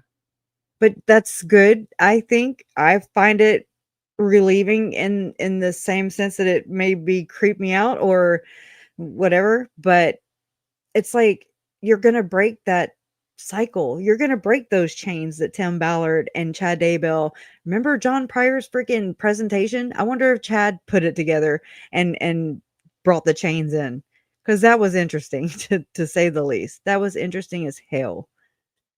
Um, Martha Ball was George Washington's mother's name. Wow, girl. And your prince. Holy crap. So I say Blackwater, and so can we call you Blackball? It's a joke. Little Brands, I hope you laugh. Ha ha ha. Better than blue. Allegedly. Get the sage, right? Well, I was thinking Jerry Lee Lewis, Great Balls of Fire, right? So, and we'll get Mickey Gilley to, I don't even remember. Mickey Gilley's my cousin too, and he had that bar called Gilley's, right, in Houston, where John Travolta went. I mean, come on now, it is deep. And then Jimmy Swaggart, I think, is a cousin. Long distance, of course. This is bad. Let me shut up. Yeah, and not to mention, I have really got to find out if my freaking great grandfather, Charles and Kay, my mom's grandfather, my great grandfather. I heard he was a Shriner, and he was a white. His last name, no, he was adopted by some whites. Him and his sister Natalie were adopted by a Dr. White. Remember how Lori ragged and was like bragging and saying how her husband's sister kissed her on the cheek in the temple or something? And I'm like, it's just my family. It's my angel family. I will soul sucker punch you, but like, it's trippy when you start thinking about how deep these things go or can go, or I don't like them even meddling. Okay. It bothers me the fact that Chad Daybell exploited, pimped out, LDS pimped. You're dark, you're light, you can live, you can die. My family, whether it was scientific, whether it was mathematical, whether it was just so happened to be bad luck, and Tylee, JJ, Charles, Tammy, Joe, and so on and so. My mom, she had a zombie name, a demon name, Rhonda. I mean, so where does this stop? But then you think about like Julie Rowe, she's doing the whole soul trafficking. She's doing a shadow organization, basically, of what Tim Ballard was doing, which is basically a shell organization. His is the shell, hers is the shadow. Type in shadow, maybe, I don't know. But that's a whole nother freaking story, y'all. It's just how I see it as I'm maneuvering through Julie Rowe, and just reading that. It started with just reading that 84-page PDF that somebody grateful. I mean, I'm so thankful for this. I don't know. I wish I'd have found it a long time ago, but glad we're doing it now. But just so I ran across another that Eternal Core podcast with Ken Krogh, with Tom Harrison, right? With Jody Hildebrandt, and Ken Krogh asked Jody Hildebrandt when she decided to start her Connections brand. And she said it was oh my gosh, if I don't look, I'll get it. But if I try to, 2013, in the June of 2013 is when she started her Connections brand. So just put a pin in that. It's just interesting. I really do feel like there's an orchestrator, so to speak. I mean, really think about how the SEC with the church okay, remember the 5 mil that they were fined because they didn't want to report how much money they have? Why? You know, they're saving it for the second coming of Jesus. And then I just, for the life of me, was like, well, damn, Jesus is going to be really disappointed because I'll be like, more bread, please, sir. You know, I'm poor. I am poor. Okay. And my Jesus has never charged me anything. Okay. If anything, he took the literal beating. Okay. So that, anyways, so I'm just saying it doesn't math up. And that's one thing that just stuck in my mind throughout all this was, why are they okay? Fire insurance, sure, spin it, spin your little web, but don't sit here and tell me you're saving, hoarding, and building temples still. Who are those temples for? Why are you changing your on Google Maps? Why are you changing your icons, your logos from Moroni that you so were able to exploit and cross brand on Boy Scouts of America merchant, not merchant, but uniforms and things like that the Catholic Church couldn't put the cross on the like the cross, which is a symbolism of Christianity, which everything has nefarious meanings too, can be inverted. But how? What? It doesn't mean anything. It is sus, right? Yeah, sis, you should have been amen, right? Right, Donna. Oh, as shady as they are, and how can you trust on ancestry the ones not tested? Anybody can wiggle into a family tree or be adopted into it. JJ was adopted, so I knew right there. I like to poke holes in their doctrine, so to speak. Chad's crap, their belief system. And I remember thinking that I'm like, okay, well, my great grandfather was adopted, so you'll be off there. Cause I don't even know who his daddy and his mama's name is, because he was adopted by Dr. White. If anybody who researches into the like MK Ultra weird doctors, there's Dr. Green. I'm also related to Greens. My grandmother, Charles's mom, was a Green, Tilda Green. Okay. And then on my my nanny married my papa, obviously. And then they had my mom and Charles and all them. And that's green and white. That's the greens and the whites. And I'm like, oh my God, no. MK'd, right? MK'd. Oh man. Anyway, so all right, my mind's going crazy. But I didn't finish that part about Frank Vandersloot, how while Adam Steed and his family was advocating and whistleblowing, they actually changed the legislature. It was nothing to do with Frank Vandersloot, but he did happen to purchase some stations from Bonneville Communications, which is the church's Bonneville Communications. Gordon Bowen used to work for Bonneville Communications. And if I ever get through this damn research, you'll see that oh my God, what's his name? It's something Slim. It's one of the Slim boys. Okay. He connects with that Jesus movie. And I realized that right before I came on. I was like, oh shit, Jason. Holy crap. It's starting to it's starting to get a little claustrophobic. All right, hold on. Let me grab it. Let me stop talking. Abed. Do this. It's got the one. I just don't know which one. Okay, I'm going to let you see my tabs. Allegedly. Thank y'all for being here and just chilling, right? I'm a lot better if I don't. Y'all don't pressure me, but I put pressure on myself. Let's see. It's got Eduardo Verestigi in it. maybe I need to hit the channel first. Let me just hit on one and then we'll go there. It's kind of how I've been doing lately. That might have been it. Yeah, I haven't watched this one yet. Or this one. Dang, I need to catch up. Okay, not that one. This is the one that caught me. I was like, holy crap. Okay, here. Is this it? I believe so. All right, let me pull up the transcript so I can get to it. Oh, interesting. Good, this ties in today. This is op-ed 28 YouTube upload, and it's from Lynn Kenneth Packer. Lynn Kenneth Packer.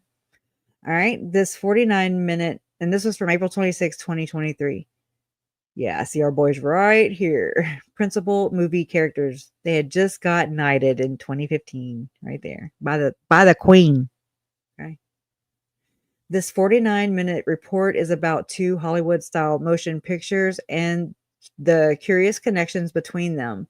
The first is a motion picture from the working title Project Icon. Okay, it was about a quote-unquote street kid who is forever changed after he endures the trial, persecution, and death of none other than Jesus of Nazareth, unquote. It was secretly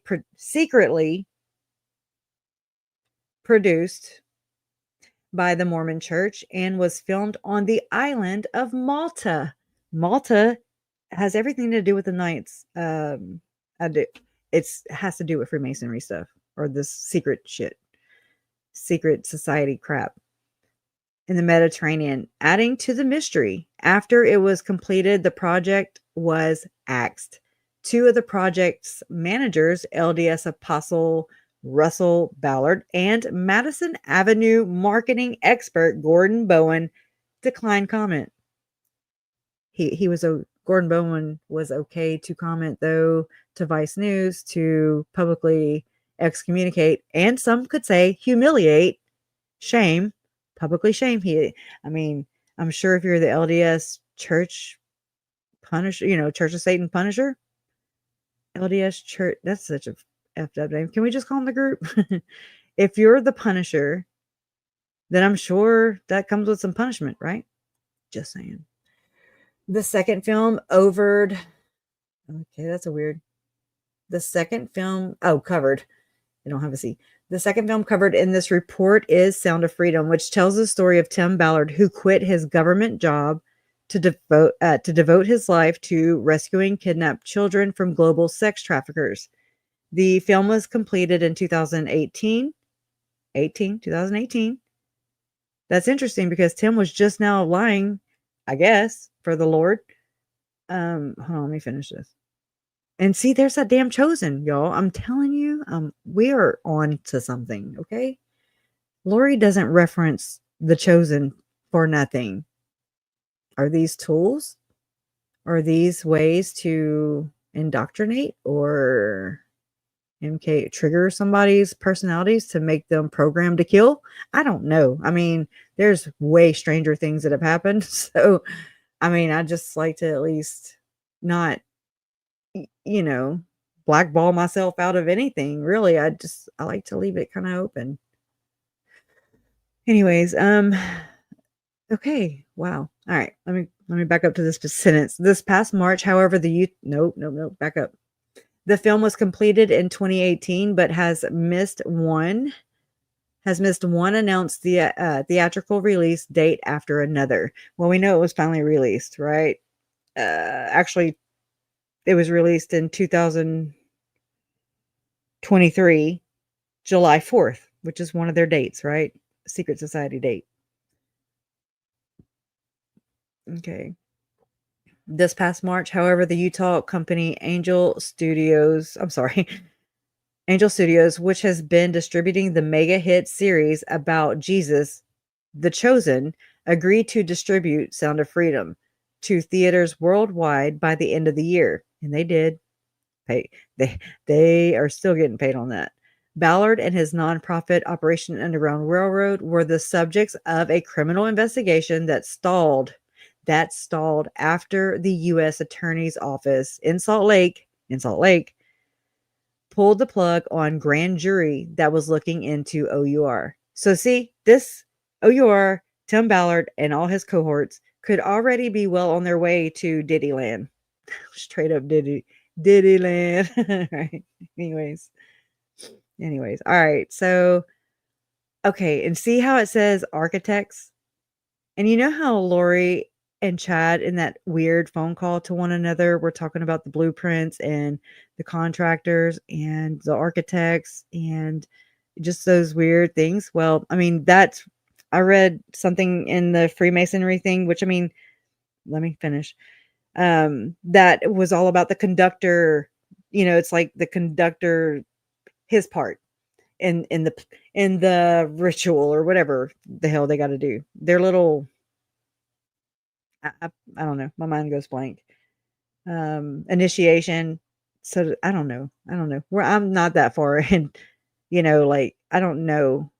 We're learning this together as far as like the Freemasonry type of, I don't know. I know a little bit. I can point at it, but I don't know all the things at all. So anyways, but like, yeah, The Chosen, and you think about Ruby Frankie. I wrote these movies down whenever Sherry wrote about them or talked about them. I forget. It was called Harry Potter and I've never watched Harry Potter, so I have no idea. And I really have not watched Frozen. The Frozen. These movies seem to be intricate, okay? And all of these cases. Frozen, Emma Daybell. Okay, I'm about to blow your mind. I am. Can I blow your mind? Well, if I can find my way home. Okay, Miss Mojo for sure. I know. Let me know what you think. You know how Emma Daybell? I mean, are you seem to be versed in the occult. Well, whenever hey, I can't say all your name, girl. Sis, you should have been a detective. I done forgot. Just kidding. Okay. So Emma Daybell, she turned blonde. Remember? And she looked like her stepmother, Lori. She also looked like Elsa from Frozen.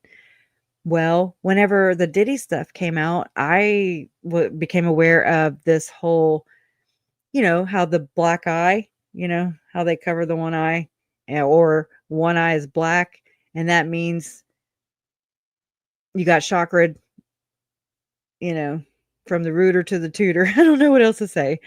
I'm not trying to be gross, but it's just awkward.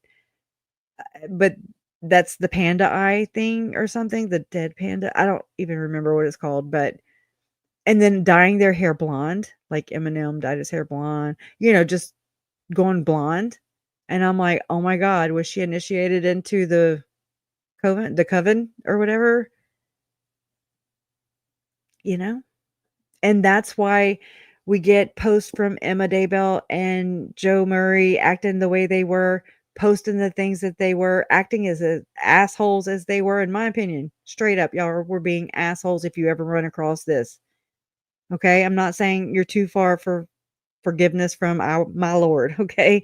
But I'm just saying that, yeah. Anyways, but all the things, the raccoon photos, Chad Daybell referencing a raccoon, which I think is code for dark. Okay. Now I'm gonna have to go back and look at all the time because they talked about raccoons a whole damn lot, right?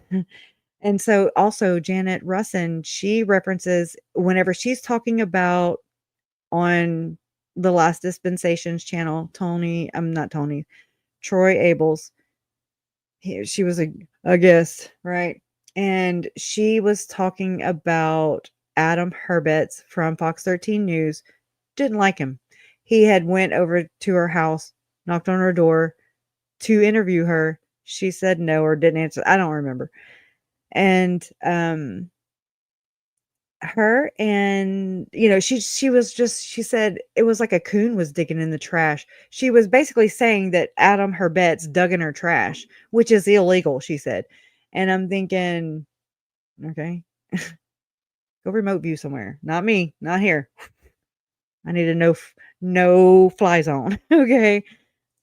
Freaking weirdos. Okay. That's what Julie Rowe's doing, in my opinion, all day, every day till doomsday. That is what Tom Harrison is doing. They are remote viewing. This is why Lori and Zalema and the other freaky deakies were meeting in the temple to hover over my uncle's vehicle while him and JJ were driving back and trying to make them crash. This is what's going on. I have no idea. I've never left my body, allegedly. Hopefully I don't. I want my mind and my body's connected, okay? That they were talking about how uh Chad was talking about how Tammy, it wasn't that easy to get somebody's spirit pushed out of their body, and the silver cords and yada yada, and Julie's like cutting them and and rebuking them, and I'm like, I'm rubber, you're glue. It's just a whole fuckery, okay, of weird shit. Ugh. They believe in it. They practice it. 3 members of my family my family are dead. Evidence, okay? The rest is witchcraft, occultism. We've got the pendulum that if you go back and listen to Melanie Pulowski's testimony, uh, when she actually the one time she did testify in Chad's trial, and she was, being questioned by Lindsay Blake, and she said that it seemed like Melanie Pulowski never saw Chad with a pendulum. That's what it appeared. I don't know, but because she kept saying, well, I saw others do it, like she had to go look up a video or something. Check out her YouTube search. Yeah. I just really do. I mean, it explains so many things for me with this kind of lifestyle, I guess, or what I have researched about this kind of. Oh shit. Hey, oh god. Let me go check on something just fell or somebody.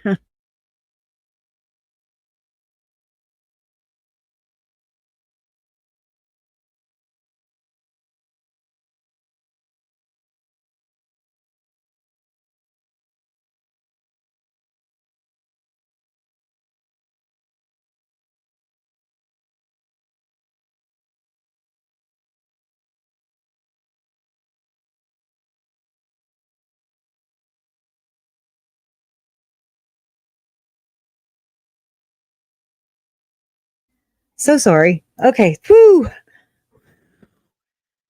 Okay. Y'all, did y'all see the whole thing, chick? I mean, I live in a mobile home. I get it, but I thought maybe Jason fell or something. That was bad. But it was Leland. He's probably doesn't need to be on the top bunk. You know what I'm saying? And so he was like, oh, my leg just went through the little hole. I was like, trust me, I know. I fell off the same damn ladder. Did like I don't know what I did. I won't go up there anymore. I will not even climb on the first step. Not happening. Oh my gosh. I'm accident prone. I thought it was Jason, man. Whew. Okay. Where was I at? Oh, yeah. Bippity boppity. I don't know. Just to me, I don't know like for sure coming into this, like at all. Whenever I would say witches or whatever, and I mean, people would come at me, and I'm just like, what? I didn't know all this stuff. I had no idea. Again, ignorance is bliss. And I always say, I'm going to say some very ignorant things, not on purpose. It's not to, like hurt anybody intentionally ever. I really am just learning. I don't know. Anyway, but I do believe that's what's going on here. And just like when Nate went through Chad Daybell's house before it was torn down, there's in the what is it called? Not the shop. Well, yeah, I guess the shop. I don't know. That place where I always thought if Kylie was murdered, it was there. That kind of place, And I don't know. I just want to be honest with you. I really feel like, and I hate this. I hate this. I feel like I'm always over here and everybody else is over here. And I hate feeling like, I just feel so odd. And I'm just like, well, I don't mind I want to be wrong. I do. But I can't it's my gut, y'all. And I can't. Yeah, stolen owl pendulum at that. Owl. Yeah. I mean, whatever. And I do think that there's so many of these spin masters who are just here to weave the web, to throw off the scent or make us do circles. Round and round we go. That's how I live anyways. That's how I roll. I orbit anyway, so circle away. Every now and then I could be like, high five and then pass them up and come back around. I don't know. Yeah, it was a stolen. Oh, well, it was in the lost and found, Miss Mojo. Don't you know? But an owl though, and I forget who said it was an owl. I don't think it was Eric because I just listened to his interview with Hidden True Crime again. This has me, Julie Rowe. That PDF has me revisiting everything, and then of course, with my eyes opened up more and more every time I go, and it's crazy. But in Chad Daybell's shop or whatever that extra building was that got tore down anyways, there was that. You know how, and whenever they testified, it was Ray Hermosillo testified, and then they introduced into evidence the phone call, the bizarre blueprint phone call between Chad and Lori. Okay. Talking in code. Chad Daybell, just know that he had written that train's dream. I think that he was communicating in Satanism language, in satanic language, their call language. It's like a bingo caller, except nobody wins except for them. And I think that's why Lori relates so freaking much to, and Melanie, to Twilight. I really do. I don't know. It just makes more and more sense. And my uncle Charles, he was a Kappa Sig, and I've not even done an ounce of freaking, was he Kappa Sig? Oh shit.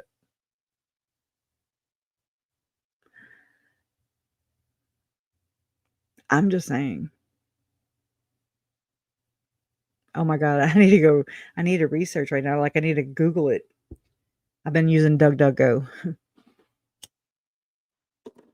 I don't maybe got him. Oh, I don't know.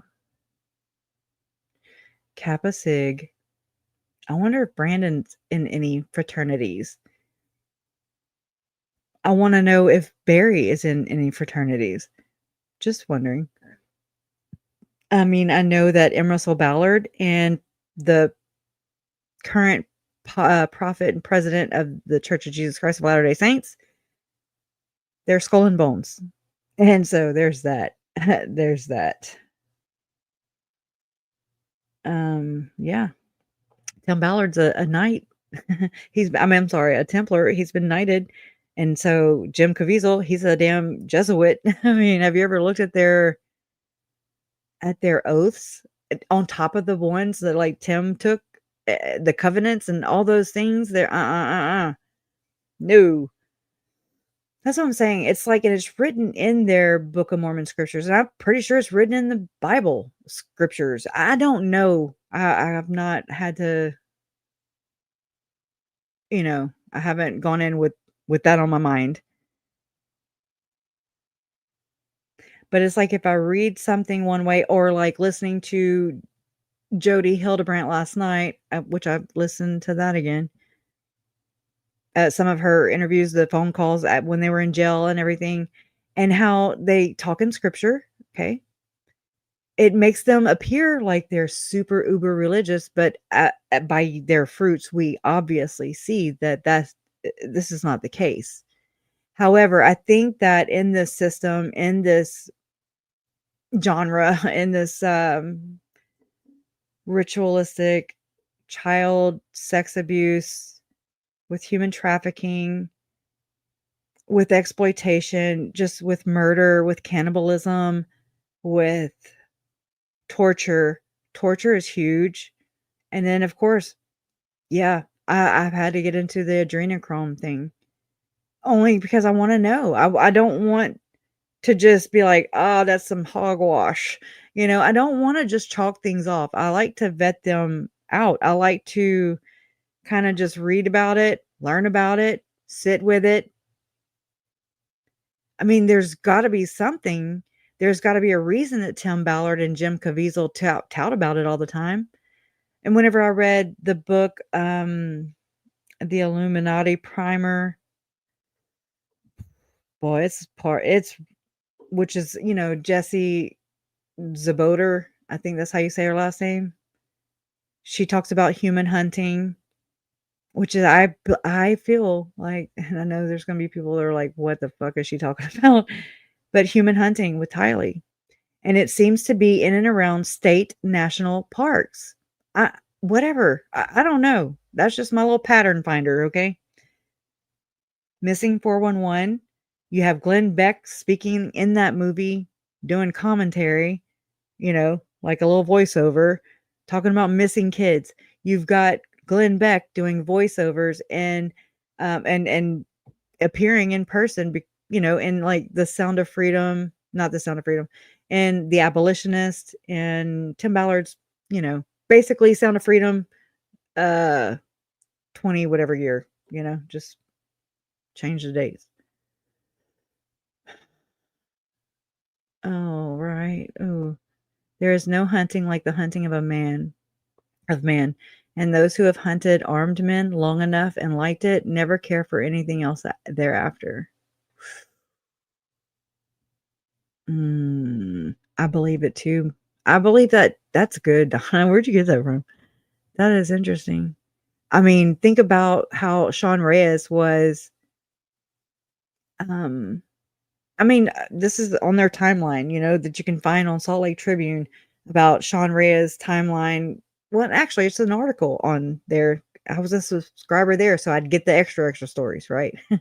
Hemingway quote. Wow. I like that. Thank you. I'm going to write it down, I'm a star it, girl. You got a star. Not an inverted one, okay?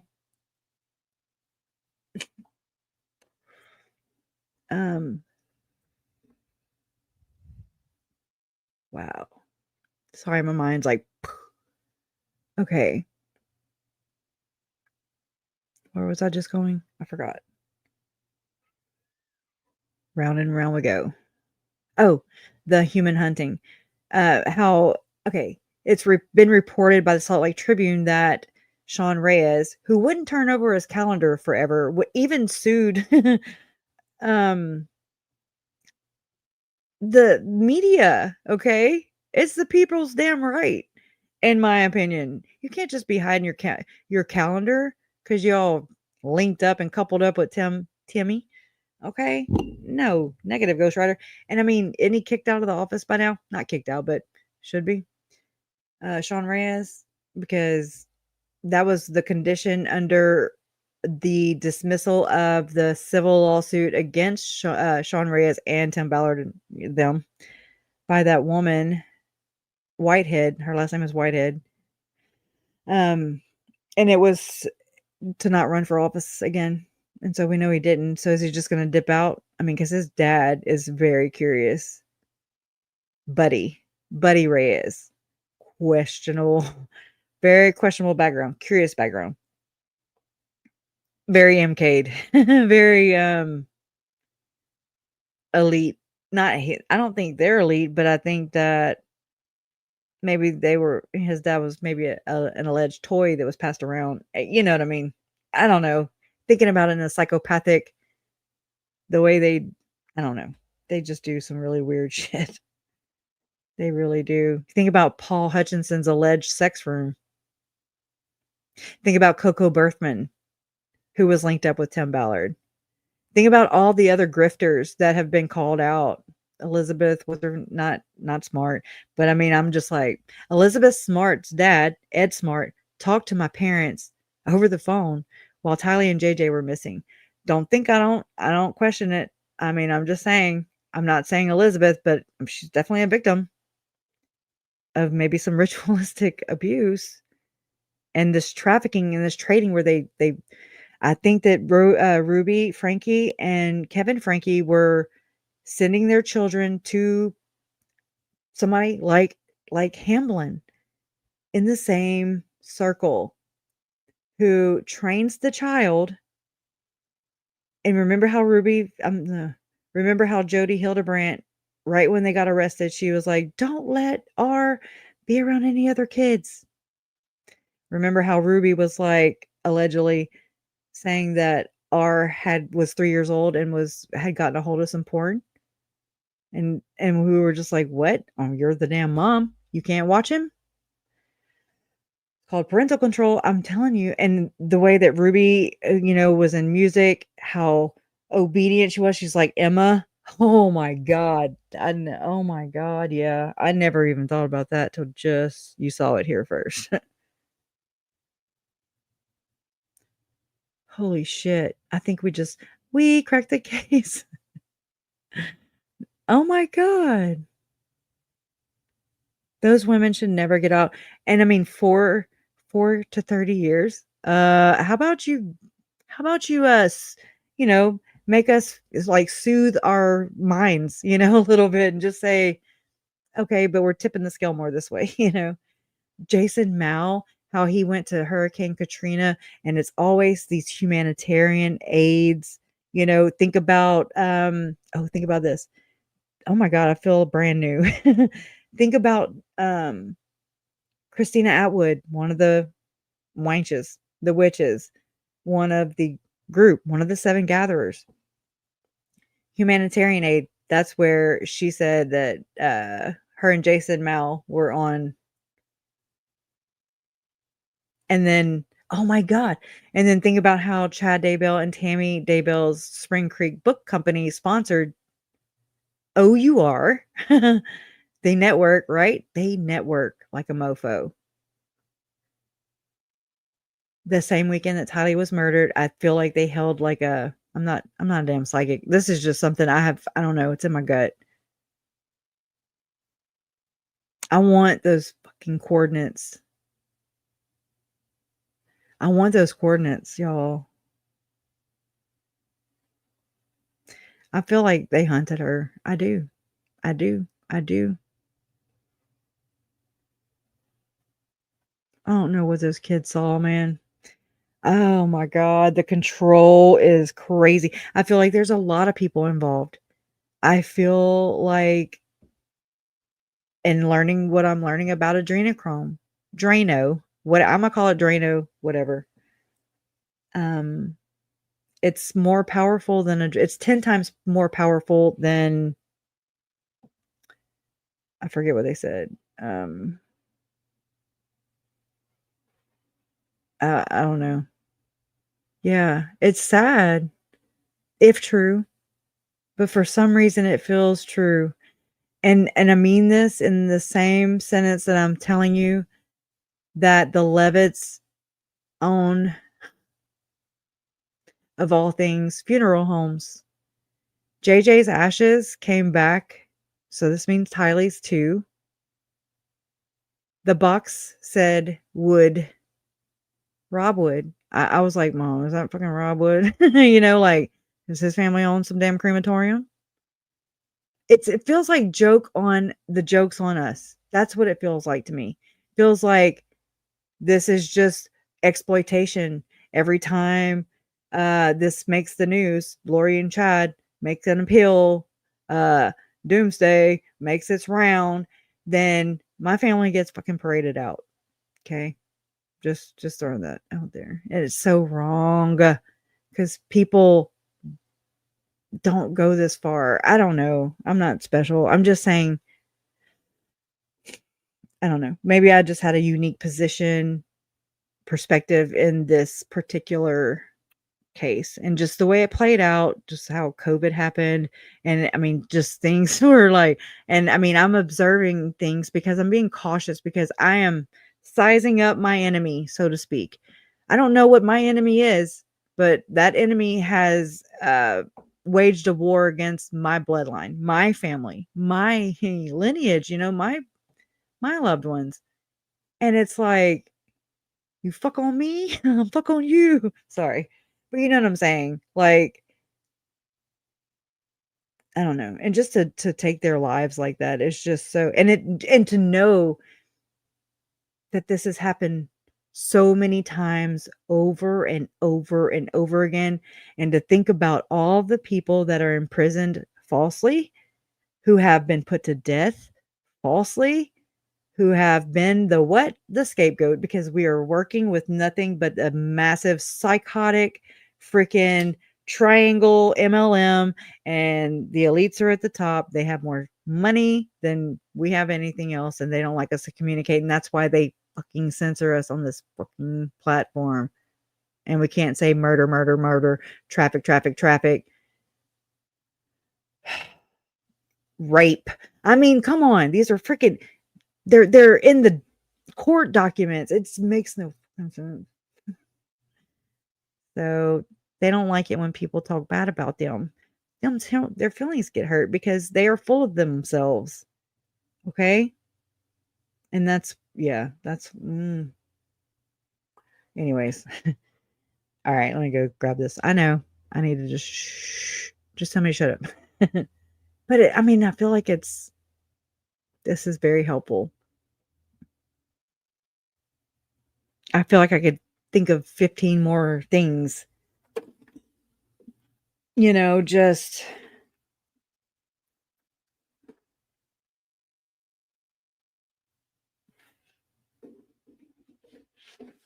oh yeah, about the remains. And not only that, but Rod Meldrum, or I don't know if it's Rod Meldrum's family that owns a crematorium in Arizona, or if that's just another coinky dink in this. I mean, the sky's the limit.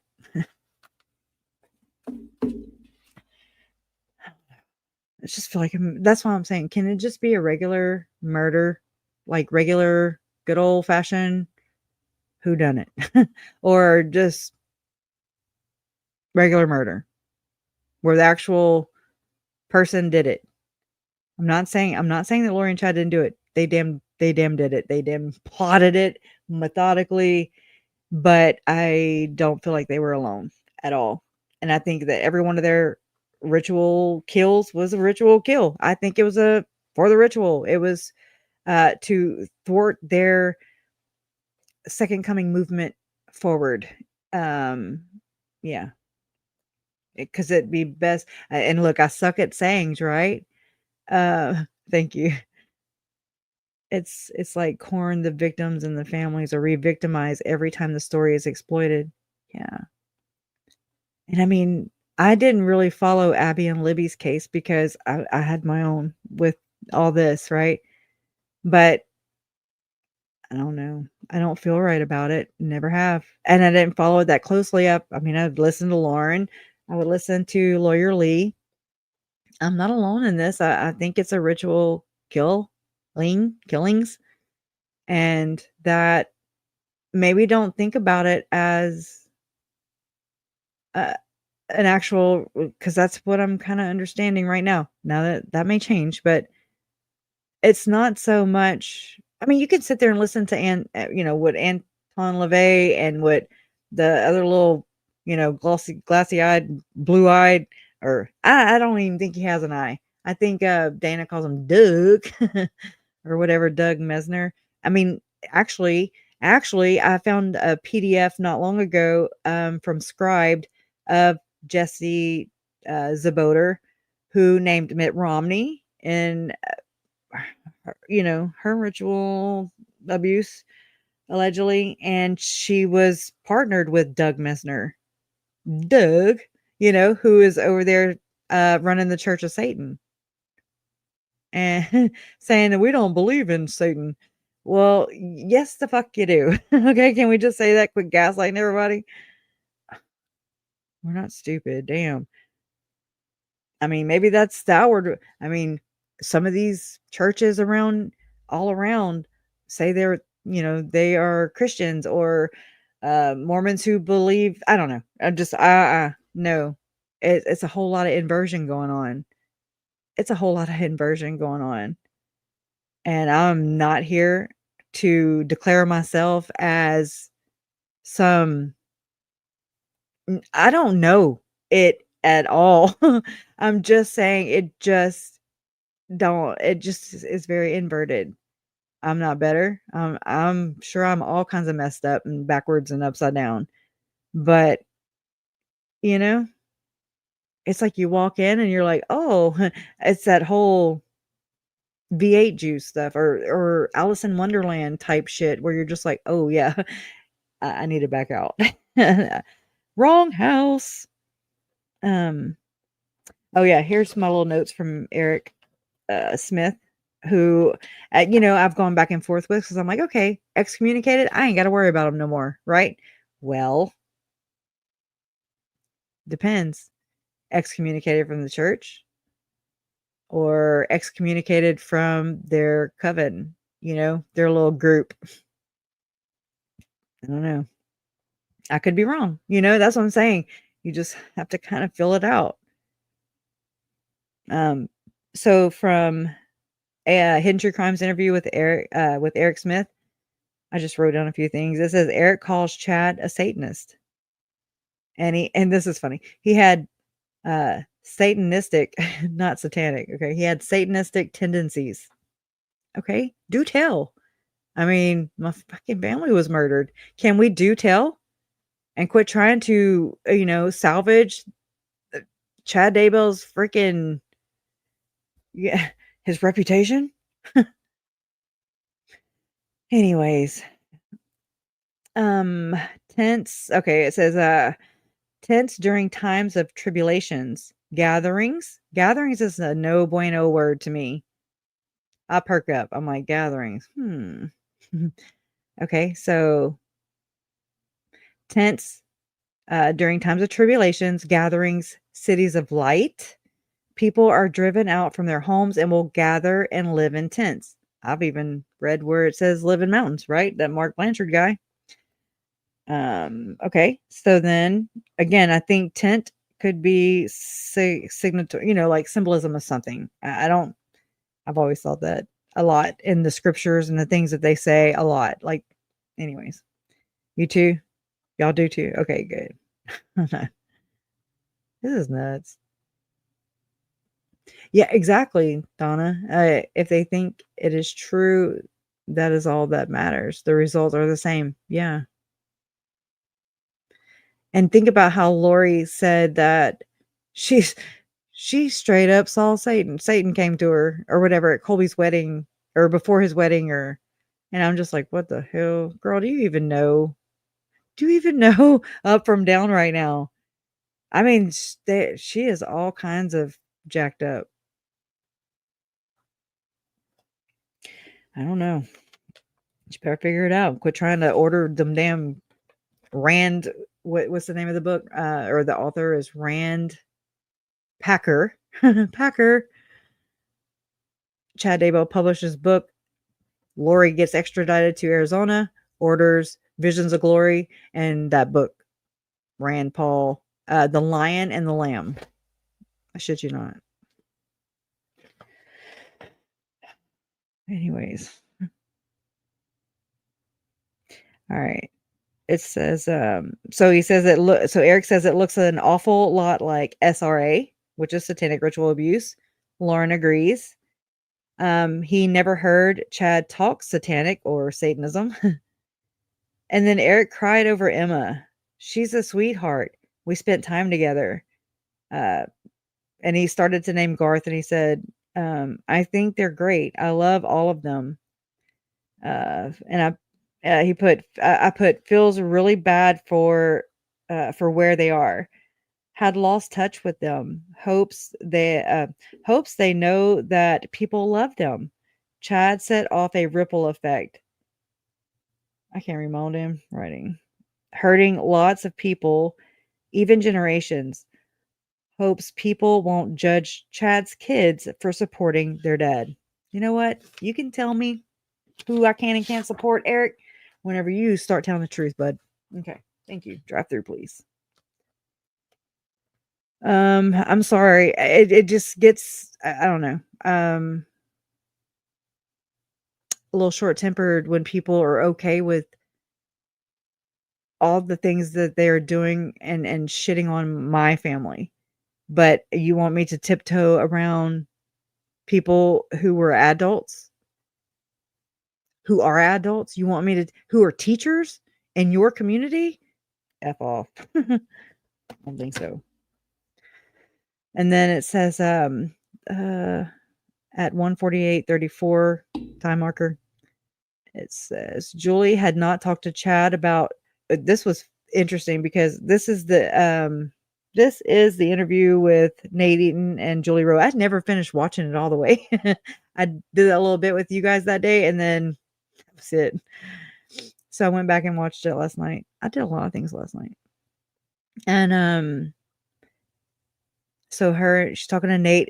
No. I take that back. I usually write it down. Julie had not talked. Let me just read it. It says, Julie had not talked to Chad about, quote, 3 weeks prior to Tammy's passing, unquote.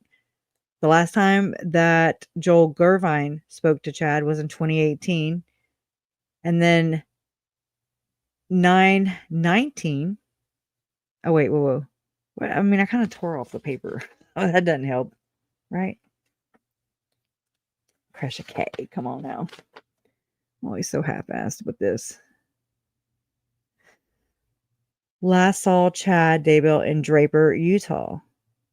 It says 9/19, but that's would be the date Tylee was murdered. So I don't want to, I don't know. I have to go back and check that because I have that crappy notebook paper in every notebook that I buy that doesn't tear right, even though it says perforated, shows the line and everything. So I started cutting it with scissors. Okay.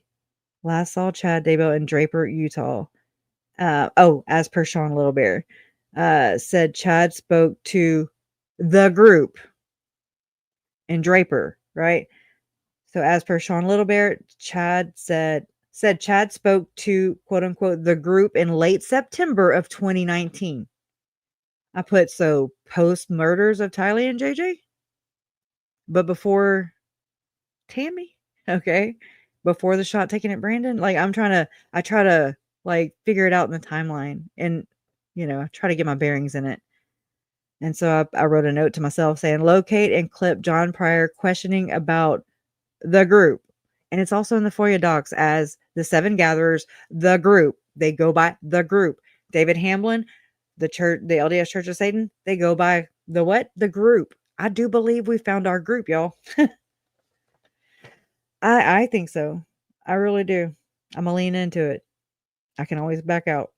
Okay, so it says, for me to locate and clip John Pryor questioning about the group or the 7 gatherers, or Jason Mao speaking to Lori and Gibb about being like one of us.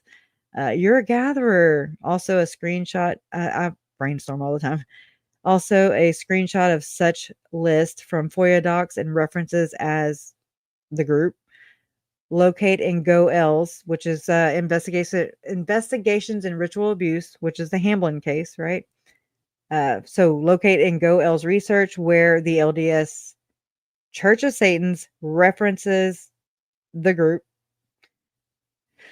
i.e. from case reports and grandma files. Try and find more occurrences and references of a sexton or gravedigger's role within the LDS Church of Satan. That's something that really, really, whenever I talked to Goel on the phone, we talked on the phone about 3 hours. When I finally, I subscribed to his Substack, and I was like, Tylee and JJ, I was talking about my family and how I thought that they were ritualistic killings. And so anyway, so he finally called me and we talked, and, we were talking about how in southern Utah, he was telling me this. I don't know. I was just like listening, and just pitching in where I could. Well, I mean, Chad Daybell and Tammy moved from Springville, which is where Ruby Frankie and Kevin Frankie raised their children, right? Just saying. That's where Jack and Sheila live. That you know who else creeps me out? Not creeps me out, but just makes me wonder is Tom Schultz. I think his name is Tom, but he's like the funeral director. You know what I mean? Interesting. I don't know why. I haven't revisited yet. And the other guy, the real estate guy, there's this thing with these it's called casting lot. There's casting lots, okay? And I'm thinking, oh, remember the lot? Remember the lot that was for sale? Lot, and they talked about going to the park and not to the park, and maybe they went to the park, but they didn't quite go to the park. But then when they got there, David Warwick saw like an invisible freaking church that Chad could see, but he couldn't. Bullshit, David Warwick, and shame on you too. Shame on you. I'm just saying. Made it before replay crew. Divergent, what's up? You have missed so much madness and brainstorming. Got diverted into. Actually, we cracked the case. We cracked the case. Just picking. This is gonna be my damn life's work, I swear. It already is. It's already been 6 damn years. I'm like, oh wow, it's been 6 years? Crap. Here we are. I got gray hair and my kids are tall, graduating. Just kidding. Glad you're here. Code words for sure. Oh, and this is Donna, but she's undercover as sis. You should have been a detective. Anyways, I'm glad to have you here. It's just much more relaxed, So, and again, but it all ties in with Tim Ballard. This you can't have one without the other. This group is forever. You know how they love to bind and seal, okay? Tom Harrison is in every one of these people's convicts, these even suspected criminals, Tim Ballard, in their lives. And it's not just about the book. Look past the book, okay? The book is just the shiny little dangly thing that catches your attention, and then you're like, well, what's in the book? What's in the book? And I mean, there's stuff in the book. Hey, Carolina, what's up? 2 hours late, girl? We're just shutting down. No. I really don't know what we're doing. We are just like brainstorming. And they're Satanists, in my opinion. This is what they're doing. Straight up. To what degree? I don't know. We'll have to find out. It makes me wonder because, like, Chad, I haven't thought about this or talked about it here, but Chad Daybell's dad was he was oh my god, a sailor. Chad had a thing, if y'all followed Wise Words, the woman, the lady, the freaking I love her because she like read Chad's books to us, but and that's a mind-numbing task all in and of itself. But she did it, and she, like, to me, in my opinion, it's like she was able to extract way more information about Chad Daybell's personality and the way he thinks, his motive, like who he is, basically, than any other way. Like, from anybody else trying to analyze him, I'm just like, whoa. To me, like, by her analyzing her channel name is Wise Words. Please go check her out. She's very supportive, and I mean, she read Chad Daybell's book, every one of them, so you didn't have to. And not only that, but she's got a great, pleasant reading voice, and she explains along the way. That's what she does for a living. I wish you ever. Hey, girl. Hey, Kat, if you ever do you want to ghostwrite a damn book or, whatever the hell this research is? Because I don't know. You want to edit it? Please. We'll pay you. Man, this is nuts. Well, we're glad you're here, Carolina. Did you see the full interviews of Kevin Frankie? He talks about satanic castings. Yeah. Hmm. And Ruby's journals, how she's saying the same thing to her children, who I believe she has brought to Jody's house, just like David Hamlin, who actually allegedly trains children in this system, in the satanic system, in this inverted system, in this group, okay, to to sexually assault their siblings, cousins. They're infiltrating. This is another way for this Nazi satanic minded group to infiltrate. Think about Tim Ballard always saying that, infiltrate. I like to use their own words against them.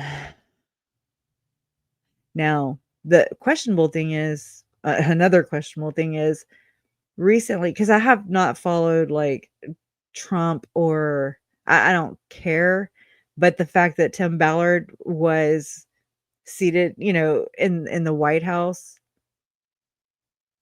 under Trump's administration, y'all, Larry loves Trump. And I'm just like, fuck, like how, oh my God, they've been through enough. Like, I'm not even trying to go there. But I did talk to my mom like right before the election, and I was like, Mom, I'm like, this goes to Diddy. This goes so far up. It's so crazy. And she was just like, what? I mean, I'm just waiting for the day that any of my family members are interested. I don't know how they can't be. I'm just like, how do y'all hold it? This is crazy town. But it's like, so, and I was like, I'm not political, and I was like, I don't like none of them, really. And so, because I think she asked me if I was going to vote, and I was like, I don't vote. Okay, thank you. I voted one time, and I voted for Bush. I rolled up in there thinking, I don't know. I didn't know. I was not an informed voter. Okay, so there's that. Now you know why I voted the way I did. I don't even know who it was against, but I had a broken leg, fibula and tibia. Anyways, rolled up in my wheelchair. And that's a lot of work. Okay. Went and voted. They didn't even count the whatever's in my state. I don't even know what they're called. What, electoral votes? I hated civics. I like it now.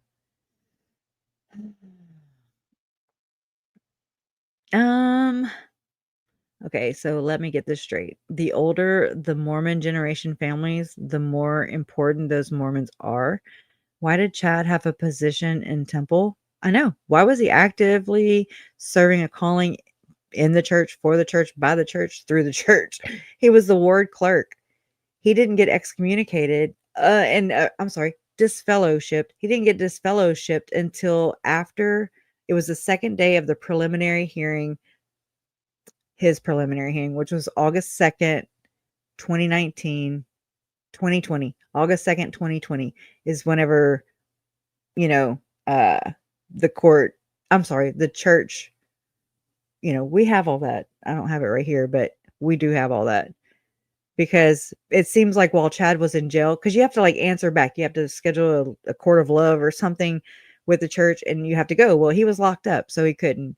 Yeah, allegedly. And so I want to say there were accusations by the defense, which would be Chad, allegedly saying that the church, or somehow he was not getting his mail, or it went to Emma. We don't know if Emma leaked the court to court TV that Chad had been disfellowshipped, or if John Pryor did, or if Mark Means did, or if nobody did. I don't know. Somebody at the jail, who knows? But y'all, I mean, I've seen a number of things that I have found very questionable in both prosecution and defense. I'm just being honest with you. I think it's super sus that Lori Damn Daybell would be in the mental health facility while she's taking her spa hiatus there when she couldn't, when she couldn't stand trial in Idaho. And boom, she's there with her mental health, whatever, guide, leader, person, and technician. And they're watching October 5th, 2021. Chad Daybell had a court date. I know that because that's the first time I streamed live here on this channel. And we found out later that Lori was watching Chad Daybell's hearing via, I don't know if it was a computer or TV or a phone. I don't know. But she was in the psych ward. And so Lori alleged through Mark Means, okay, at the time. This is before Lori was indicted because Lori couldn't be indicted for Tylee, JJ, and Tammy's murders because her ass was checked out mentally all of a sudden, right at indictment time, right? She just, oh, okay. So that was super sus. Oh, I never thought my parents, I've heard them say this. I'm not speaking for them, but from my observations, from what they said and how they acted, was she's not crazy. She is not checked out. She is very well with the program. As y'all can see, she is crazy, but you see her over there running her own damn defense. It's very entertaining. It's very sick. So, anyways, I don't know. It's nuts. But let's see. Why did Chad have a position in the temple and working underneath the bishop? Rob Wood was a bishop. Was he a bishop at St. Henry Fork? Okay.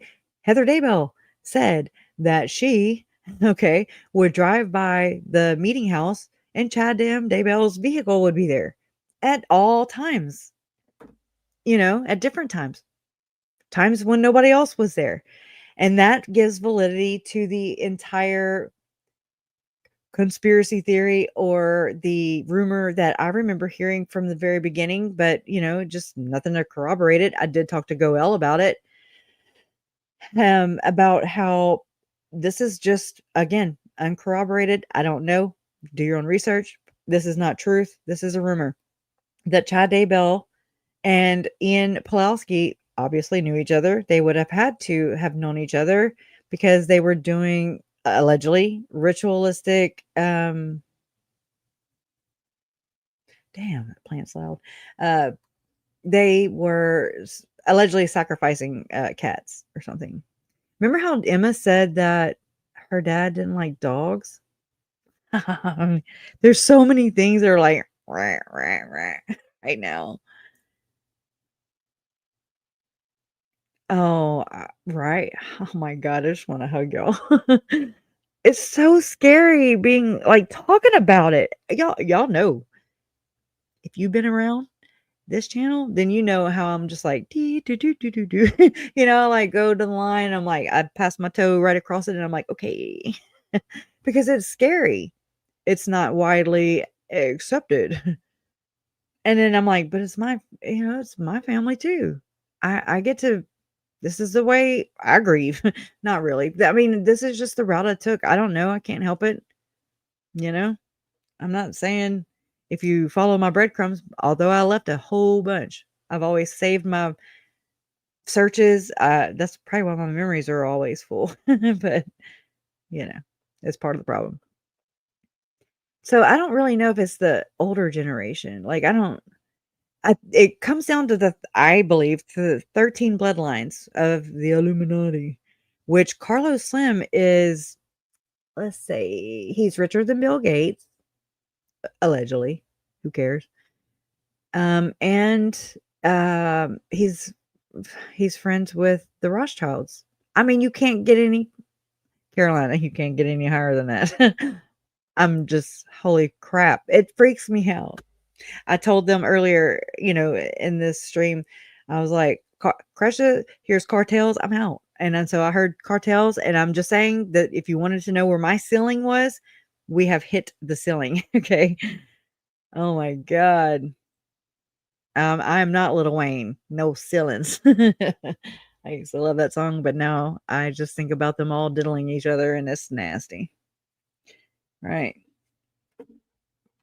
What a good time to get fat and I can't dance. Everybody, they ruin it. They ruin everything, just with, oh. But I do believe that, like, basically Tim Ballard is the Mormon pillar. There's 5 pillars.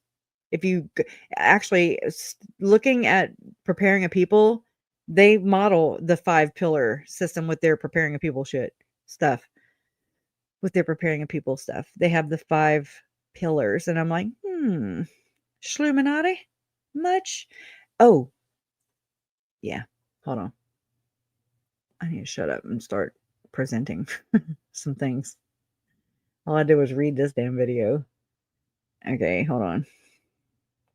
Hold up. Wait a minute. All right. Control F.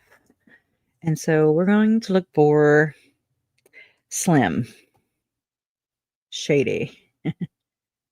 Okay. All right. Good. We're going to go. Well, actually, we'll just start it at the beginning. Okay. Because it's a very good place to start. My grandma, a long time ago, got me to watch The Sound of Music. I didn't want to watch it because it was old. I was like, I don't want to watch that. And I did, and I loved it. And now I'm just like, oh, it was one of them brainwashing movies, huh? They use things to influence us. It's not a surprise, at least for me. Like, I learned through working as a little kid, growing up in my grandparents' mom and pop convenience store, or, just there's ways and placements of products and times to put them out, smells and things like that. I mean, it was a mom and pop store, so I can't imagine what a big grocery store would do. I mean, comparing the two. But I mean, it made sense to put a candy bar eye level to a child. Maybe a bunch of candy bars, because they're going to nag the shit out of their mom and dad until they get the damn candy bar and you made a sale. I get it. Okay. Or flashing a hamburger or tacos. It is Satan Taco Tuesday. Don't y'all know? I mean, these things make sense, but it seems like it really is just the tip of the iceberg we influence one another. Go back to the the Adam and Eve in the garden, it's influence, and it's crazy. It's the wild damn West out here, y'all. I swear. All right, let me play that. Let me drop that. All right, ready? I'm Lynn Packer with episode 28 about the 2.5-year-old criminal investigation into Operation Underground Railroad, OUR for short. This report is a tale of 2 Hollywood-style movies, one titled Sound of Freedom, slated for release in theaters later this year. The other has the working title Project Icon. It was completed in 2021, but then killed before any theatrical release. The 2 projects share some curious connections. Carolina, I used to Each film cost millions of dollars. Because we didn't know what this cult consisted of. Oh God, it was scary. It was scary. I remember, because my kids were younger than, of course, 6 years ago.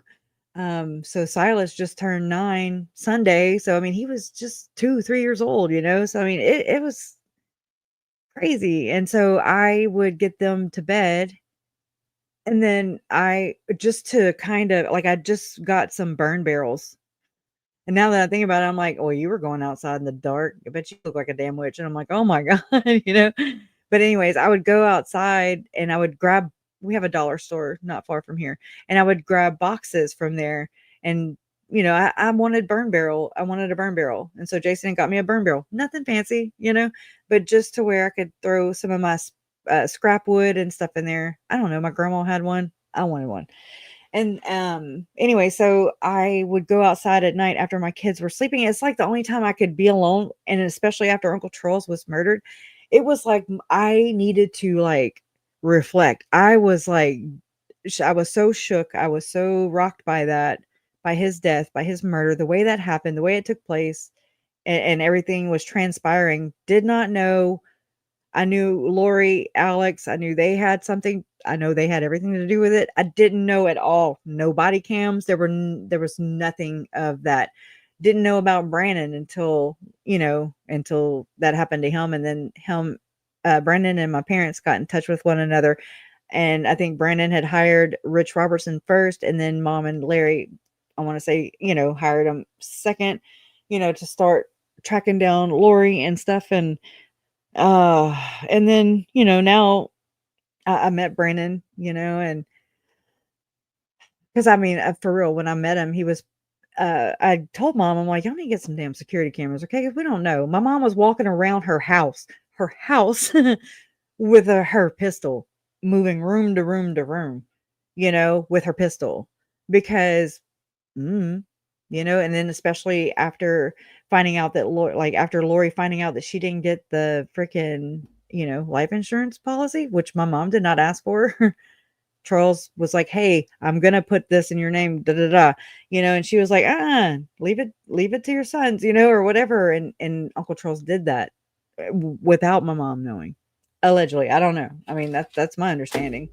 And so I remember whenever I was talking to Luke at the Sun, who I love him for just he's the only one that has reached out to me besides like Court TV. But I was like, "Hey, I'm just gonna tell you up front that I be researching the dark side over here, girl," basically, and never heard from him again. So there you go. But anyway, so Luke at the Sun, and I told him about this, how I would be outside burning, it would like exert energy for me to rip those boxes apart, breaking those boxes down and then putting them into that fire. And I would look into that flame, burning in there in that barrel. And I would just be like, damn, she's going to be hot. Thinking about Lori, just like, I don't know. It was just a time for me to reflect and try to, I don't know. It was so,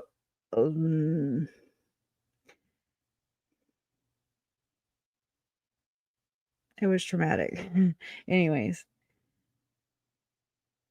But I remember, like, if there was it'd be dark, right? And I live on Cox Road. Did you know that? I know. That's about the only coincidence in this story. It's crazy. So anyways, I live right here, and so there's not a main street, but a busier street. This is just a residential street, and we're far off the road, pretty far, not far, but back off the road. And I remember, like, when somebody would just be driving slow, I mean, I would duck. I would go hide. Like, what the hell are they doing? Like, just, you didn't know who this cult was. You didn't know who they were pissed off at. You didn't know who was next. We didn't know what was going on. I was just, I don't know, just my instinct. So it's crazy, huh? I know. I feel sorry for Jess too. It was terrifying. Lori and Chad and the group are absolute freaking domestic terrorists who belong to a much larger domestic terrorist, if you think about it, nationally for sure, and it's worldwide. So it's nuts. This is bullshit. Really is. To produce. This is about, so Catchphrase this is going to tie into the Gordon Bowen movie, and it's going to tie into Carlos Slim. Carlos Slim funded the Sound of Freedom, funds, backs Tim Ballard and Jim Caviezel in this whole movement. Okay. Right? I know. Project Icon said that Let me back it up. later this year. The other has the working title Project Icon. It was completed in 2021, but then killed before any theatrical release. Why? The two projects share some curious connections. Mm-hmm. Each film cost millions of dollars to produce. Yes. The catchphrase promoting Project Icon said that a street kid is forever changed after he endures the trial, persecution, and death of Jesus of Nazareth. Glad. It was shot in 2020. The location, the island of Malta in the Mediterranean. I get snuff film from this. That's what I get. On Jesus, but it was killed before release. I bet. The Sound of Freedom is The story of Tim Ballard, who quits his job in order to devote his life to rescuing children from global sex traffickers. It was Oh, my shot in God. 2018. The location, Colombia and the United States. It portrays Ballard as a Rambo Jesus. It has a new 2023 target release date. And it did. Both movies are shrouded in secrecy. Why? Project Icon was produced by the LDS Church or a shell company it set up. Yeah. It's been secret from beginning to end. No involved That's party sus. will comment. A fake That's company sus. named Project Icon LLC may I'm have sure. produced the film. Sound of Freedom was produced by a now defunct Florida company. In the beginning, Florida. it was highly publicized, but now it's mostly secretive. Comments are evasive or none at all. The production company, Santa Fe Films, was dissolved in 2017. What about the actual name of the Mormon Jesus movie? Yeah. Its Who played Jesus? director, Roland Jaffe, may have inadvertently leaked the actual title to a European movie industry news outlet. Ooh. The news report said, moreover, Good Shepherd, directed by the famed filmmaker Roland Jaffe, I don't know also that. made its way to the island, referring to Malta, shooting across Island. a variety of locations. The film is an alternative retelling of the death of Jesus. Mormon church Alternative? leaders often use the expression Good Shepherd, including Apostle Russell Ballard, who headed the Project Icon for the church. Skull For and example, Bones. he said, trust the Lord. He is the Yeah. Good Shepherd. He knows his sheep, and his sheep know his voice. If he says he'll point the But I way, will continue I'm gonna freak referring to out. the Mormon movie as Project Icon. The film was supposed to be just one part of a major rebranding plan to combat the Rebranding. relentless and baseless evangelical attacks on Mormonism, like this one. Mormons are not Christians because the Mormon Jesus is not the Christian Christ. The strategy was to downplay the term Mormon while playing up the church's connection to Jesus Why? by releasing a major motion picture or series about Jesus. Oh, like The Chosen? The other movie shit. that all I thought I clicked it, man. I'm so sorry. It went way smoother in my head. So why do you think the church is rebranding like it is? Why do you think that it's changing the Moroni into the cross, which is more widely accepted? Why did, whenever I listened to Chad Daybell's speech he made the day he entered Lore Horror's life, and I mean, the rest is freaking history, right? Why did Chad say in that speech that him and Mike, oh my God, Mike James, right? Why did him and Mike James, well, the series he did with Mike James, where he said that they did about, I want to say 10 podcasts. There's 10 podcasts that they're just sitting on, okay? Because that's what they do. They giveth and they taketh. Well, of Chad talking about his interactions with the afterlife. You know, he had pictures of like Michael Jackson and, you know, famous people that have passed over, and good God, can you imagine with his little owl pendulum? Oh my God, with his portal box, remote viewing, like, I believe Julie Rowe and Tom Harrison are doing, Janet Russin too. Okay, can you imagine? They might be hovering around right now. I don't know. It's weird. It's very voyeuristic. Okay. Are they sending me little like energy darts, you know, to make me have a heart attack like they maybe have done? I don't know. I'm just saying. I've heard these weird things.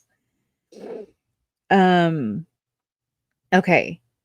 So yeah, why in this speech that Chad Daybell was giving the day that he met Lori in St. George, Utah, October 26, 2018, allegedly, I'm telling you, they may have been whoring around before that. Who knows?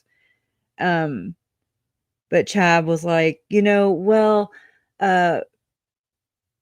he kept it to a wider audience. But the fact that like Chad Daybell is saying intentionally, like, why would you intentionally widen your audience besides branding, marketing, strategy. Okay, that makes sense business wise. But why is the church doing it too? Why is Julie doing it too? And why did M. Russell Ballard do this with Tim Ballard through his book, The American Covenant, which was LDS based? Okay. And then widen your horizons, grandson. I'm sure. I feel it in my bones, my skull and bones. I just feel it. Anyways, but so why rewrite that book, Elder Ballard, with, I know you're dead, but whatever, in spirit. Why are we trying to widen our horizons, so we can make more money? Or are we moving in a concerted effort to, be in lockstep with the rest of the globalists? Okay. I mean, Russell M. Nelson has been, the LDS CEO now. What, 7 years? Yeah. Ish. Just saying. Skull and Bones. He was Skull and Bones. He is Skull. He's not dead. Well, I mean, allegedly. Ew. And Russell Ballard too. Interesting, right? But this whole movie right here, this freaked me out from the very beginning. When I found out about it, I was like, because Chad Daybell was talking in the early part of this case, in the early part of Chad and Lori happening, when I want to say the kids were missing. We had found out that Chad had met with, or Chad and Lori, I don't know. It's been a while since, but they met, or he met with and was talking to a movie producer of all things, Jason Mowes in the movie, See No Evil or Hear No Evil or whatever the hell. You got Tim Ballard featuring in all kinds of movies. You got Gordon Bowen handling movies, having alleged general authorities show up at his house, and they end up shit canning it because it was crap. But yet it's alleged that the LDS church paid Gordon Bowen not only to create their logo for the church, the Christos, again, which moves wider into the whole Christianity, one world religion, one world government, one world order, maybe New Jerusalem. It's the same. I am convinced of it. When Lori told my precious uncle, when she said, I will freaking destroy you, Charles, Ned, all the names, okay? I will destroy you because I've had my second comforter. I have had my second comforter experience. That's why I was reading damn Denver Snuffer's book. And that's why I was reading, what's the other one? And talking about seeing Jesus in the temple. That is what second comforter means. It is a code phrase, just like Church of the Firstborn. Code phrase means, it's a title. You've made it into, not that, let's I don't know what to say. I think I said it earlier, but I forgot what term I used. But the Church of the Firstborn is a club name. It is a secret society. Church of the Firstborn equals secret society. I believe, and I'm going to have to do more research into this, but I do believe that this is why you have the Lafferty killings. I believe this is why you have Ervil O'Baron and that whole shit show. Okay. The School of the Prophets, the Church of the Firstborn bullshit. Okay. These so-called sects, yet they all still like tip their hats at one another. I found this was at the very beginning of my research into this whole thing. I found it so odd that we're searching for Tylee and JJ. Facebook groups are cropping up. Everybody's looking. Everybody's pissed off and enraged. And a lot of you, this is where, thank God, this is where a lot of it caught you. It grabbed you. And, I'm so honored to have you here. I am. And thank you. But it grabbed us. It made us feel so many different types of ways. It pissed us off. It enraged us. We want to know why Chad and Lori are, Nate Eaton popping up over there in Hawaii, and they're over there, poolside reading their Visions of Glory. And two yoga mats, $10,000 in cash in the backpack, all their devices for the kids, no kids, no kids. Julie Rose over there like throwing the story off, putting her nose in it so that she can collect, because, oh my God, you must capitalize, right? You must exploit. It's part of the ritual. I think it's part of the sacrifice. I think it's part of the torture. I think it's part of the pain. I think it's why Lori's representing herself. It makes all the sense in the world to me. It's pain. That's the only way that they thrive, is off of this negativity, this pain. They're vampires. They suck the freaking life out of you. And But anyway, so whenever Lori was telling my Uncle Charles that she was going to destroy him, that she saw Jesus and she was visiting with Jesus, that she could cast out, because you can cast out when you are into this club, when you make it into this polygamous setup. Okay. That happens. Bloodlines are matched up, I believe. And then here we are. Okay. And I do believe this happens. And it, for sure, the Hamblin girls talk about in their reports how these things are happening at the Manti Temple. Whatever. I wasn't there. I don't know. I'm just telling you what I've read, what's been reported on. Maybe tighten up the security. I'm not here to solve those problems. Chad being at the meeting houses. Anyway, so Lori is like, okay, code word, second comforter. That means I saw Jesus in the temple. She didn't really see damn Jesus. Okay. She didn't. Neither did Zalema, and neither did Melanie. Okay. Right there by the initiatories. Anyways, whatever. I've never been in the temple. Don't want to be, but I can imagine it really well. I've had to. So that's what this is. It's a club. And I mean, they can't, I imagine this is why whenever Lori was the first day I went to her trial, and I'm looking at her, I'm like 10 feet away from her, and I'm just like staring a freaking hole in her head, and my brain is so loud. It's so loud in my head. And I'm just like, I was so emotional, and I was just like, how are we here in my mind? Like, I'm saying this, but it's in my mind, and I'm just like, what are you doing? Like, why are we this far? Why aren't you ratting on your little, your little group friends, your little witch friends, your little coven? Melanie Gibb is not innocent. She is practicing witchcraft, in my opinion, and she's way further along than a lot of us like to think. I mean, it is Lori that went to her effing classes. It is Melanie Pulowski that went to her effing classes. It is Melanie Gibb, who is friends and was in contact on the phone, okay, numerous times while she was snooping around. There's these different roles within the Hamblin case, where there's the conspirator. There's different roles in all these groups to thwart their plans forward, okay, to infiltrate, okay, to never be prosecuted, to never be held account, to continue making more victims, to continue sucking the life out of you. All right. That's what they do. And they are draining. They are narcissists. They're draining. It's me. And I mean, I've spent 6 years trying to analyze and figure these people out. I mean, I think it's pretty accurate. It really is. I know I'm not getting a very detailed thing, but oh yeah. So Chad was meeting with a movie producer because somebody wanted to make a movie out of his books. I would love to hear Word Weiss's take on this for sure. Because no, not no, but hell no. Okay. That's inverted. Please never make a movie about Chad Daybell's books. I believe Tylee and JJ and Charles and Tammy and Joe, I think they are living.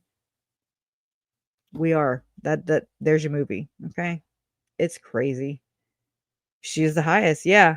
And so, yeah, she was sent to spy. Gabe Bonilla's calling her, according to Melanie Gibb. He's calling her saying, why is there, paramedics and police at Zalema's house?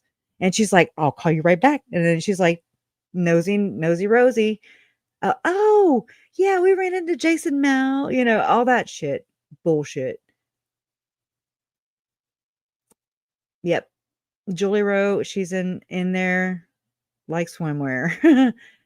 Yeah. Yeah. The thong kind. She is the thongs that won't it's a permanent, for real. Yeah. And I mean, she plays it very innocent. I mean, David Warwick spoke in many conferences with Tom Harrison, Karen Preer, Avraham Gigliotti. They're the old schools. Then it goes to Chad. This, that's now out with the old. And I mean, there's a new school that rolls in all the time under the same people, and they all network. They're the same. It's generational. I believe Nancy and Mike James are also included. Nancy's maiden name is particularly interesting. The Payne, Payne. And then you have the ties to oh hell, where the Salem witch trials were. Connecticut? Is it Connecticut? I sound like a reject right now. Yeah. I mean, it is what it is. I know, but she was going, yeah, she went to Brandon's. Yeah. Carolina, you know so much about this case, I swear. I see you, on other channels. I'm like, you go, girl. It makes me proud. It really does. I'm honored. I remember telling you about my other uncle, my that died in a plane crash, and you looked it up. I was like, wow, I love that because you went and researched. You didn't just take my word for it, or you know what I mean? It's interesting. I think it is. I mean, that anybody would find what I say interesting. You know what I mean? I'd have to go look something up, is what I'm saying. That's all I do. I listen to people. I listen to different channels. That's what I've been doing. Podcasts. Mike Stroud. He's got a damn altar in his house, allegedly. I mean, that's always been the word on the streets. Vibrations. We're talking. I mean, so Val Brinkerhoff. We have Tony Robbins in here doing these vibrations, and the NLP. You got astral projecting. You got them actually talking about it in the freaking FOIA docs. It's called Crimes Against Humanity. Okay. And I think that there's many times that like Julie Rowe is saying, oh, my visionary, she's talking about, I saw, I was shown, I was told, the Lord told me, da da da da da. And oh, I know. Earl Trahan, yeah. Crazy. Well, all these visions, no. What I don't know. I've never done it. I've never astral. I think that's what these near-death experiences are. I don't think they're near-death experiences like they're trying to sell them. But in plain sight, as all the rest of the fashion of this goes, it's in plain sight. Colors, codes, symbols. We know that Chad and Lori loved the Tuesday. Tuesday was their day. There was a big deal about it between John Thomas and Lindsay Blake at Lori's trial. He was like, well, what about Sunday? There was, the kids died on Sundays, allegedly, I don't know. Anyways, they loved the color green, which, I mean, that's Satan's color all the live long day, according to research. Raphael, also green. Healing music is that was their group's talent or whatever. That's what they were in charge over. So that means there's other groups maybe over cooking, cleaning. I don't know. I'm not satanic. I hope not. I hope I'm not ignorantly. There's things I'm like, oh my God, I've done that. Yeah. We are some backwards people, y'all. But that's because we've been lied to forever. And everybody's twisted their own little narrative on everything. I feel kind of not special, but I feel, I don't know what word I need to use there, but the fact that I never resonated or was drawn to a church structure, like that's just not how we were here in Southwest Louisiana with the Catholic Church. Now with the LDS Church is so different, because I'm just like, what? You gotta do what? And 10%? Huh? And it's like it's its own united order. Okay. Joseph Smith wrote this united order. I do believe it looks to me like a blue plan of what one could say a new world order. NWO. I really do. And the whole law of consecration, you know how they buy up the land. And anyways, all the things. There's so many things that I've learned. Yeah, like Donna said, it's like some in one day, some more things than I can handle, and it has shown right here in this on this YouTube channel. It has a lot of things I didn't know. I don't know where to put them. You know, I didn't know. I didn't feel safe. I didn't feel confident enough. Sometimes, a lot of times, I don't feel comfortable enough. But sometimes you just got to throw it out there. All people can do is say no. You know, woo. You know, I just want the truth. I don't want some whitewash story that gets told on Sins of Our Mother or EastIdahoNews.com that is owned by a billionaire who I believe, allegedly, in my opinion, Frank Vandersloot. In my opinion, I don't trust you. Okay, Frank Vandersloot. I don't trust the fact that you own East Idaho News, Frank Vandersloot. I don't trust the fact that, you know, whenever, and this has been proven in the past, I think I wanted to tell you all that earlier. And of course, you know, I went sideways because this is nuts. This is freaking nuts. Hold on. I'm going to grab it. There he is. Frank. Frank the Tank. Where you at, Frank? I need the video, Frank. Yeah, check this. Let me make sure. Yeah, you can see. Let me put this down. Where am I at? Okay. All right. Okay. It just disturbs me. Okay. He has this, again, it's young boys, and I don't know the name of the organization, but it's Frank's, you know. Hold on. It's like Granddad or something. Papa. I don't know. I understand, but when you're a billionaire status, I really don't feel cozy with that. Not knowing what I've come to. Grandpa's Academy. There it is. GA. Grandpa's Academy. General Authority. Anyways, hold on. I'm looking for the video. Oh, yeah, here's that weird thing.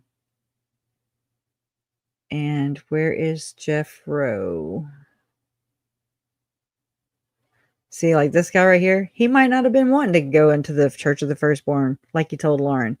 Doesn't mean he wasn't in a society that's so secret, you know?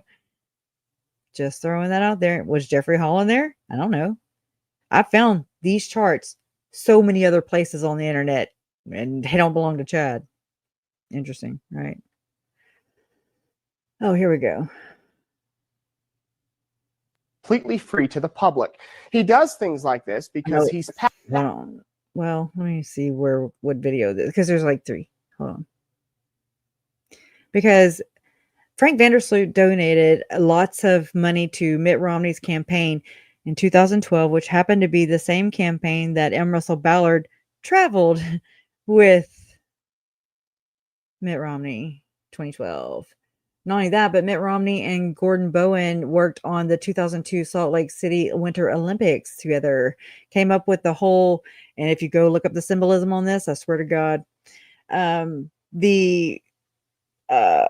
my gosh, what's it called? The flame. And it's cylindrical. Just go check it out. It's satanic. But that, and then it's alleged that, you know, Gordon Bowen is the one who wrote the email on behalf of the church, the email to Vice News saying what Tim Ballard did was morally unacceptable. Okay. The church backed it. So why is an excommunicated church, LDS Church of Satan, the Punisher, allegedly, Gordon Bowen, why is he calling the shots? Why is he in charge of the entire Church of Jesus Christ of Latter-day Saints, the emblem with the Christos? Okay. You see it all day, every day. Allegedly got paid $10 million for that logo for the church. Holy crap. Allegedly got paid $20 million for that Icon movie that we were just going over with Lynn Packer. I mean, that was ended up being shit canned allegedly. Or did it turn into The Chosen, which my aunt to this day spits out of her damn nasty mouth to her son?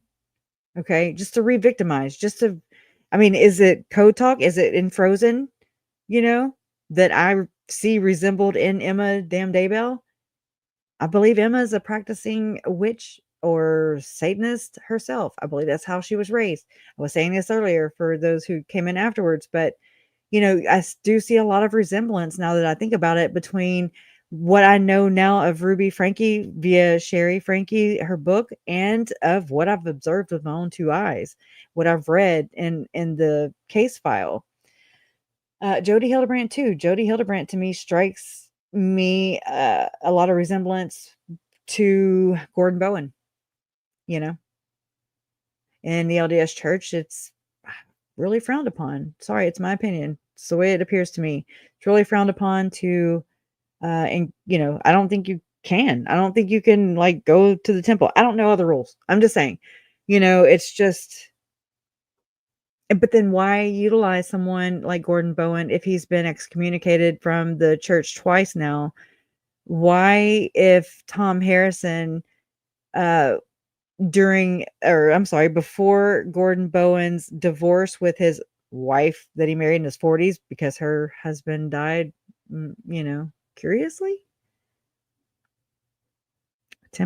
Barbara Timothy, I mean, her parents were freaking mega buttload rich. I'm talking Stampin' Up. Okay. There's something in the water. Okay. There's something in the Mormon funeral potatoes, straight up. Don't eat them. There's something going on there. But there's a lot of resemblance between how controlled Emma Daybell is and what I've learned about, through Sherry Frankie's book about Ruby, about Jody, control freaks. Lori, control freak, so much so that she is representing herself as her own damn attorney. And she's going to make a freaking mockery. She should just plead damn guilty, but she's too damn proud because of this inverted fucking system. It's so nasty. And this is part of it. Okay. In my opinion, this would go on to be the news, the go-to, the station reporting solely, wholly, Justin Lum, he's a regular reporter, so he has to actually cover other stories. This one is just dedicated, basically. Think about it. It popped up. Donna looked it up whenever we talked about this before, whenever baby Dior Coons was missing. Think about it. Just that's all I'm asking you to do. In this dreams that I think we ought to protect. Frank's also been involved. Let me back it up, damn. Completely free to the public. He does things like this because he's passionate, spends a lot of money on a spectacular freedom fireworks celebration that's completely free to the public. He does things like this because he's passionate about where he lives and what happens in his community. Sometimes that means speaking out on controversial issues. Oh, yeah. This is pretty much the purebred operation. Frank Vandersloot loves the outdoors, and he loves to speak his mind. So when a proposed development in Fremont County threatens scenic views, he took out full-page newspaper ads against the project. I love nature. I love to drive and see the forests and the wildlife. Not only that, he's been one of the most vocal opponents of a wind farm project in Wolverine Canyon. He put up huge anti-windmill signs and petitioned county commissioners to vote against the mills. I'm not an environmentalist like environmentalist that wants to stop everything. It's listen the to 'em. forest and the streams that I think we ought to protect. Frank's also been involved in other controversial issues, but perhaps none as well known as his Ooh. battle with the Post-Register. Listen to In this story. 2005, the paper published a 6-part series about Boy Scouts who were molested by their camp leader. I do think that Adam Steed. He says in a Mormon Stories podcast interview that was taken down, right? But there's somebody else that uploaded it. I grabbed some clips, but there's a part where Adam Steed says that during the time when he was whistleblowing, Adam Steed was whistleblowing against the Boy Scouts of America, and they were passing a new legislature and everything. His mom, his dad had worked so hard, were being shunned and everything. He was being bullied, him and his brother, just trying to stop the abuse. Okay. Well, here is this billionaire, Frank Vandersloot, who was allegedly, according to Adam Steed, was renting these mopeds with he said like $100,000 billboards, basically saying that it was just an isolated event.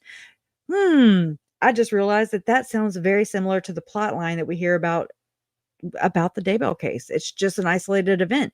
This is a cult. I mean, don't you get it? This is a cult. We do not believe that. We don't teach the 144,000. We don't teach the Church of the Firstborn. Oh my God. Yet there's one temple. You're telling me that how many temple going Mormons saw Chad and Lori and their whole group? Okay. And didn't see Tammy.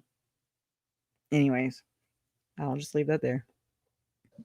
Sometimes people take, part in maybe comforting the family. I don't know. I'm not playing. I'm being serious. that Boy Scout thing was way out of line.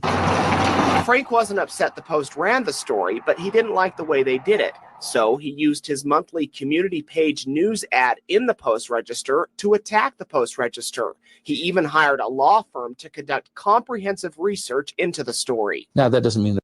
Okay, so think about this. So is it a far stretch to, just to posit, well, if Chad and Lori are Mormon, practicing Mormons, Chad's serving a calling even. Oh my gosh. Oh my God, we can't let this get out. We can't let this brandish our image. Image is everything, right? Gordon Bowen, he's in charge of it, allegedly. Anyway, so what do? We take care of the story. Control. I didn't like, Frank Vandersloot just said, I didn't like the way, whatever was saying it, the Idaho Post, whatever. So what did he do? The Church of Jesus Christ of Latter-day Saints owned Bonneville Communications, where Gordon Bowen used to, basically he worked there quite a bit. So this is how East Idaho News was born. Okay. So that he could spin my family's story. In my opinion, allegedly, not directly, just saying. I'm just asking. There weren't mistakes made, and that doesn't mean that there weren't children that were molested, for Pete's sake. But I felt like they were trying to blame the wrong people. Instead of blaming the molester, they were trying to blame all the youth groups and the Boy Scouts, and they were trying to. The molester. Why? Because we must keep our supply. Why? Because diddlers they got a diddle. Okay. We need fresh new light. We are seeking out further. You can't make this shit up, y'all. I've seen this in every one of these people in and around my family's case, in and around Lori and Chad, in and around their books, podcasts. I've heard this spoken. Lori says it, even just recently to Colby, seeking further light and knowledge. The light being, I don't know, Tylee and JJ, Charles, Tammy. Why? Because they're dark. They are dark. They, meaning this is what they do. They project. They say that their kids are dark. Melanie Pulaski said the same thing to Ian Pulaski. She was like, sometimes kids are full of light and then they just go dark. Ruby Frankie, damn near, it's like they sent each other the same, or they read the same damn message into Frozen. I don't know. Whatever movie they're hooked on. I don't know. You got to read the book Programmed to Kill. It will blow your mind. Then read the other ones too. I need to too. blame the leaders, and they're trying to blame their church organizations. The Like, Post your Register church believes it did organization? nothing wrong and stands by the story. No one mentioned in the articles ever asked the paper to issue any corrections, clarifications, or retractions, and the story won numerous awards. State laws concerning child abuse were even changed because of the series. Are you still No, that is not true. It was not changed because the legislature in Idaho did not change because of this series. It changed, Nate. It changed because of Adam Steed and his parents, who would not give up and did not give in, lost their jobs, livelihood, got ostracized just like everybody else who leaves the church or is pushed out. You know what I mean? You know the drill, okay? And just try being an outsider. Okay, try this one right here. Has never he has never asked me. I want to hear everybody's story. No, you don't. No, you don't, because you've never asked me. Why? I don't know. Do I intimidate you? Odds with the Post Register of the whole Boy Scout thing? Not at all. In fact, both Frank and the Post Register believe they learned from the disagreement. I didn't I'm sure they understand the did. sensitivity of the victims What? on all this. I've learned a lot, became really good friends, really good friends. Again, and I hate to say this, but it's kind of how it is. Ron Ball was an investigator in my family's murders and Tammy's. Okay, a lead investigator along with Ray Hermosillo. I'm not accusing anybody. I'm just relating, patterns, things that are similar. And the fact that Ron Ball has the same last name, I'm sorry, in a small Mormon community, where Frank Vandersloot was mentored. He was a self-made billionaire. Frank Vandersloot was raised poor as all get out. Okay. Had holes in his floor, had holes in the ceiling, all kinds of things. Okay.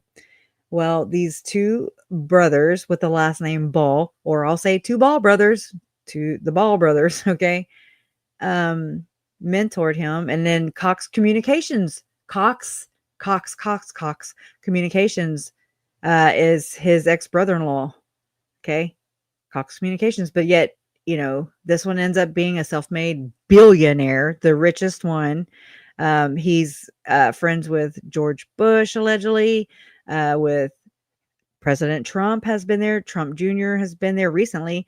And a state representative from my state of Louisiana here, Mike Johnson, frequents and visits Frank Vandersloot quite a bit. And let's see. Mitt Romney. This one paid, millions into Mitt Romney's 2012 campaign, which, M. Russell Ballard toured with. He went on the campaign trail. I think that's what they were trying to do with Tim Ballard, in my opinion, allegedly. My perspective, my conspiracy. And, that showed its evidence whenever Tim said he was, he was seated by President Trump, for the human trafficking, whatever, in the White House. I'm not political, so I don't really know all the things, but follow the money, follow the connections. It does go to Diddy. It does through Kanye West for sure.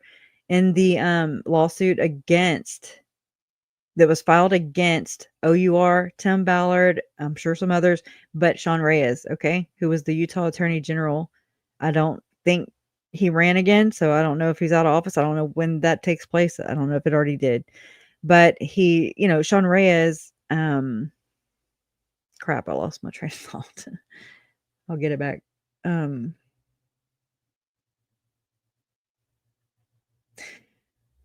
Oh crap. Okay, hold on. Let me go back to the chat so I can remind myself. Sean Reyes. He's scared. And I wouldn't even because I'm not like nah boo boo, I'm not like, hey, I wouldn't want to do that to Nate because I'm not a bitch. You know what I'm saying? But like, what the hell? Yes, is good. Adam Steed's on it too. Adam Steed, I think, is targeted. I do. I really do. Via the church, via recommending these therapists like David Hamblin, like Jody Hildebrandt, like, or these bishops, at least maybe. I don't know. I don't know. I know. Okay, what was I saying about Sean? Shit. We were talking about, oh my God, it was going to bring it home. Oh, the Manchurian Candidate kind of thing. How Tim Ballard, I believe, was being groomed, okay, in my wildest conspiracy theory. It really looked this way. And I mean, he still could have a shot at it. I know that there's feuds, bloodlines fight bloodlines. It's like they're in a competition to get to the end, but like they don't know who they're even competing against, but it's like competition like no other. I was listening to Dr. John and Lauren go over Jody Hildebrandt and Ruby Frankie's crap, from when they got sentenced and everything. And there was this part where Ruby was on a phone call, and I had never realized this before either, so I'm glad I rewatched. But Ruby was telling somebody that she was on the phone with that, hey, Jody took the plea deal or whatever. She pled guilty. And she was like, good. She was basically saying, so now all I got to do is basically look better and more sympathetic than Jody. And I win. Basically, she didn't say I win. She was just saying, I get to, come out smelling more of a rose, a brown noser. You know what I'm saying? And I can see that through all this shit. Look at Lori representing herself. Control, inflict pain, me. I'm the victim. They're all the victims, right? Not the kids that they were saying were Satan and dark and zombies. Okay, not them. Okay, they were targeted. Tylee killed JJ for F's sake. Oh my God, like this, it's deplorable. I think about Stacy Cox Cope all the time. I do. There was this weird, I heard Megan say it. I can't repeat it to save my life, but something about touching the hem of something holy. I don't know. But I feel like that was a dog whistle for Barry as a sacrifice of his own daughter, in my opinion, allegedly, in my conspiracy. I think that, let's go to Hawaii, son. Do what you gotta do while we're not there. Whatever. I don't know. I mean, didn't even include her in Sins of Our Mother Netflix. Oh, I had Adam and Alex and then there was Lori. No, you have two little girls or two daughters in between there. One, her name is Laura, and then you go and name your next one Lori. That's kind of different. I'm not shaming. It's different. That's got to be, I just have a hunch. I don't know. I can't prove it. I can't. But it really tracks. And if you think about the rumor I'd heard, I'll never know unless Barry Cox, corroborates this or any of the other people in the case that are liars, okay, that I don't trust. But I listen to what they say, but not because they're telling it to me or trying to present it a certain way. I listen to what they say, what they've said before it made airwaves, so to speak. When they thought they were just heckling and amongst themselves, but the word was that whenever Lori went to St. George, October 26, 2018, that dreadful damn day. Well, it was alleged that Barry Cox went, Janice Cox, Summer, and I don't know if Melanie Pulaski went too. My ears, no, it's not. Okay. Like my ears red.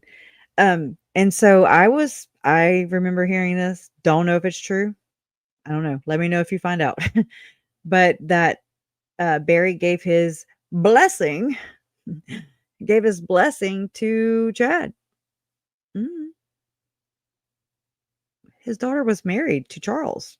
Remember that guy, Charles, the one, where Janice and Summer are sitting in the fucking courtroom. Didn't go to not one effing hearing for Tylee or JJ.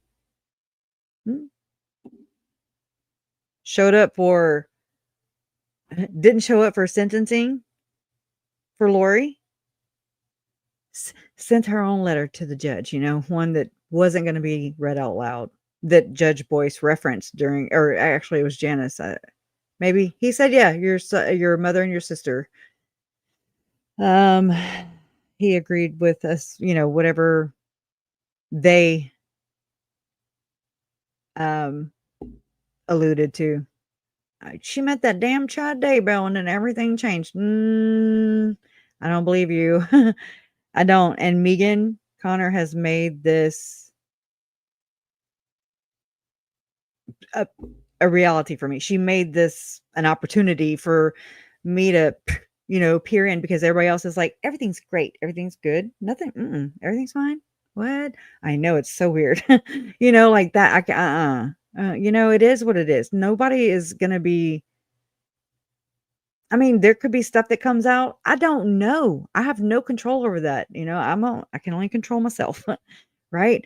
And so, I mean, I don't know. I'm still, if my Uncle Charles were alive, I would still love him. I would still love him. I'll maybe not agree with some things, or, if, let's say Lori was, I would have been there the whole time and not just now, not just show up at the tail end of it or at CrimeCon, or when it's a media opportunity to, do a wide sweep, of like a grab of support, because they're narcissists, in my opinion, in my humble opinion. I'll die on that hill. Anyways, I don't know. It's super, it pisses me off. It pisses me off because, and it'll come out. If it is, it is, it's nothing I can do, nothing you can do, nothing we can do. We can just pray and just support one another and just get the hell to the other side of this. And then Noreen. Okay, here we go. Cox, roll call. Cox, Cox, Yanez, Lagoya, Ryan, Valo, Daybell can fade into the damn shadows where she likes to party. I don't know, where she likes to cast. I'm serious. And project. She can fade, and then she'll realize. I told Jason last night, I was like, hey, what if everybody was like, Lori, where's Jody? Like, if everybody just wanted to see Jody Arias instead or something. I don't know. It was just some weird, random shit that comes out of my head. Hers would get so jealous. Anyways, I know this is long. Adam Steed said that how he needed to be vigilant everywhere he goes. He said he had to look over his shoulder everywhere he goes. That, and remember how whenever he was on his way to Mormon Stories podcast, and I mean, he was nerved, triggered big time, rightfully so. Adam, if I ever could just talk to Adam, or if he ever, he can talk here anytime, okay? Because that dude holds so many puzzle pieces. It is unreal. I mean, that's one of the places where I was able to kind of, make some connections without the X, without Jody's connections, And the guru, the gurus are Tom Harrison, or Ken Krogh, or Jody Hildebrandt, Ruby by extension, David Hamblin, Melanie Gibb, Zulema Pastenes. Her and Melanie Gibb knew each other. I was actually reading somebody's notes that were taken from on Reddit, and it was of Melanie Gibb's first interview with Nate Eden. And so they jotted them down. And whenever I saw, there was this one little line where they said, and I have to go back and pinpoint it in Melanie Gibb's interview, but she wrote, Alex Cox, something about Alex Cox not knowing about Chad Daybell's beliefs until later on. And I'm just like, how late? How much later on? This is the whole motive.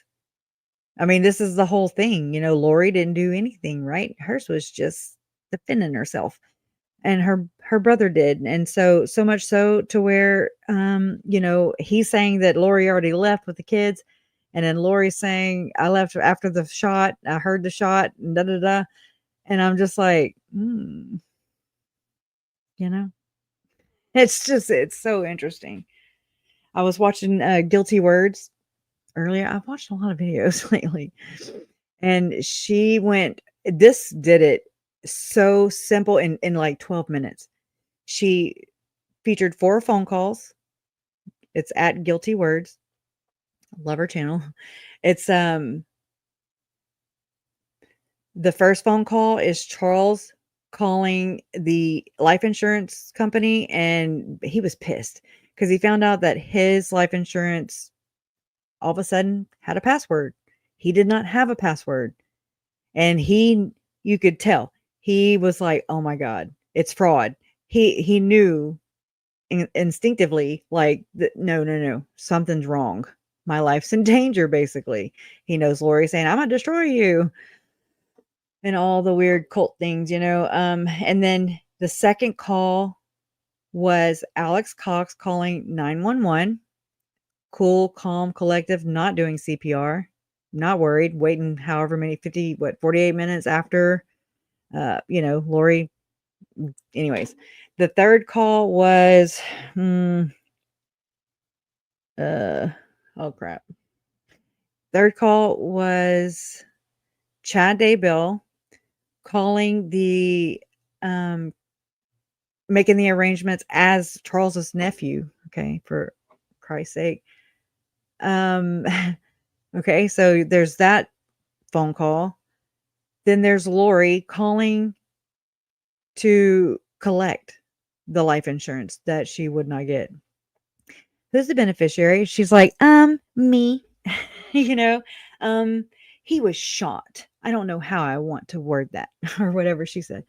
I mean, I was just like, boom, boom, boom. Y'all are nasty. You know, like straight up, this is so a conspiracy. If it was that easy, you know.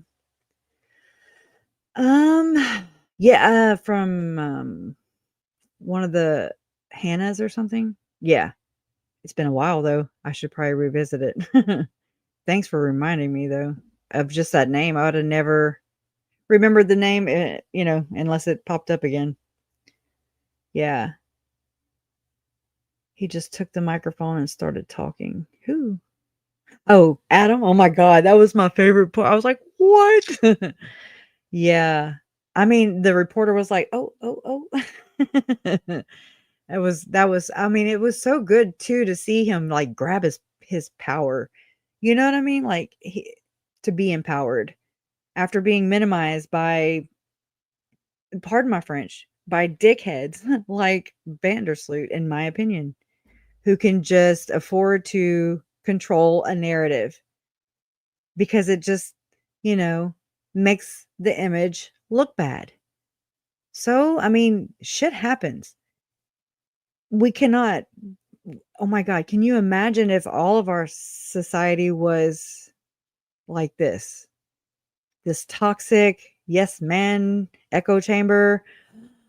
Holy crap, you know, like, our poor kids, all the vulnerable people, the pets. I mean, holy crap. That's crazy, you know, if you think about that. Anyways. Oh, Jason's like, you need anything? Yeah, I want some damn food. I'm hungry. Anyways, let's see. Okay. I don't know what I'm doing. I know we're like creeping on 4 hours now. So well, I know I didn't go into it though. We did. I mean, I think we did. I feel better. I don't know if I don't know if you got anything out of this. I hope so. I really do value everybody's. I do. I have so much love and respect for all your comments. This has been, that's where it's at. Like, there's so many times also that I would go and listen to or watch these LDS people in this sphere. Okay. What's his name? Michael B. Rush. Okay. I'd noticed in one of his videos that he was doing a lot of like Freemason symbolism, and I was just like, oh, well, that's different. I'd never really paid attention to that kind of stuff. I noticed when Tim Ballard, he does this. He likes to throw this. If you think about it, I've noticed from editing, this does it. Okay. Editing videos will make you run over things over and over and over again. A lot of times, sometimes I'll never pick up on anything. Sometimes I will be editing my first home video to upload it to YouTube so I can share and humanize my baby nephew, and whenever it was our last New Year's with him and Uncle Charles in 2018 going into 2019. And we're singing happy birthday because it's my son's birthday on January 1st. And we're singing happy birthday. And there's, we're in my uncle's shop, and there's just like, he's a plumber. And so it's a shop. Okay. And so we're out there, and JJ's there with the other kids, just kind of following me like we're boss, I was like, shut baby. I'd never noticed that before, but it allowed me to notice his mannerisms, and it was just interesting. And so I have JJ singing happy birthday to Zachary. It's cute. He'll always be singing my son happy birthday every birthday, if you think about it. Well, okay, so I caught on there when I was editing that to upload it, my first YouTube video, I do believe. And I caught JJ saying duct tape, and my heart, it sunk. My heart, I was just like, Jason, this is when did I guess it was after the kids were, yeah, I didn't go live or anything. I didn't post anything, I guess, until after they were found. I don't know. Timeline sucks with all this trauma shit. But to hear him, there was duct tape on the table, and he said, duct tape, and I was just like, oh my God, and there's my Uncle Bobby and Ashlyn, my little girl, and she's showing him, Jason's filming, so it's crazy, and so Ashlyn's, I can't even raise my knee up, y'all. I need some Ozempic. Anyways, so she's showing him, my Uncle Bobby, her knee, and we're just this kind of family, and he's like, oh, you're gonna die. And he was like, pulmonary embolism. And then JJ's like, duct tape. And I'm like, holy shit, this is crazy. It was sad. It made me cry. It sometimes will make me cry. Sometimes it's like these little messages, in my opinion, in my world, especially since my uncle's murder, just these reminders, like, why am I doing what I'm doing? What am I fighting for? Who am I fighting for? Like, they're worth it. And I don't know. I just don't want this to happen to anybody else. And it's already happened. I know it's not realistic, but if we want change, we have to get comfortable talking about uncomfortable things straight up. Look at that hair. Anyways, it's just, they're worth it. I wasn't able to be the traditional aunt. Like, I don't have any other nieces or nephews. I have step nieces and nephews. Not, it's, I don't know. I always had aunts and uncles that I admire and adore, look up to, respect, anyways, have gained so much insight and wisdom and knowledge and advice. And like that's my baby brother. I was so close. I am so close. He's in prison right now. He gets out in June. Oh, it's crazy. It's crazy. Anyways, I and now JJ was him and man. It was my brother's only child. He doesn't have any more children yet, as of now. I'm just saying, and so it's just special. I don't know. I don't know. It's just it was robbed.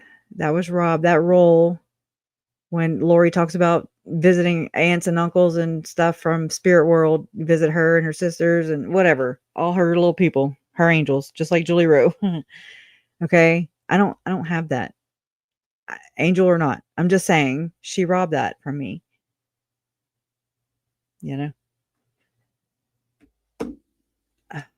It'll the jury will see through it. We can't underestimate the jury, the jurors. That's what they do. We're so close. I'm so, been focused on this for 6 years. It's way surreal. It's scary in the sense that, grieving is necessary. It's also difficult to do in public. Everybody gets to grieve in their own way. Nobody gets to tell anybody else how to grieve. Yada, yada, yada. You have 4 nieces and no nephews, and the girls all had girls. Wow. Giggly. My mom always said giggling little girls, right? JJ was a lot like my brother too, It's crazy. But JJ was the best thing that came from Todd and Mandy's toxic relationship. I love Mandy. She had a good heart. She loved Jesus. She always talked about JJ Canaan. I think JJ, after he was adopted, Mandy loved Uncle Charles. She always talked about Uncle Charles, how she just doted over him. And I mean, I understand she had a drug problem. They had a drug problem, and they were toxic, and we understand all that. I do. But I mean, without that toxicity, without all that, I would have never been there the day that he was born. When I saw the wires coming out of him, I was just like, there's no way. This kid's not gonna, like, oh my God. It was, it was hard to see him with all those wires and stuff. But he was a warrior. He was God's little warrior, like Canaan meant. And he surprised the shit out of me.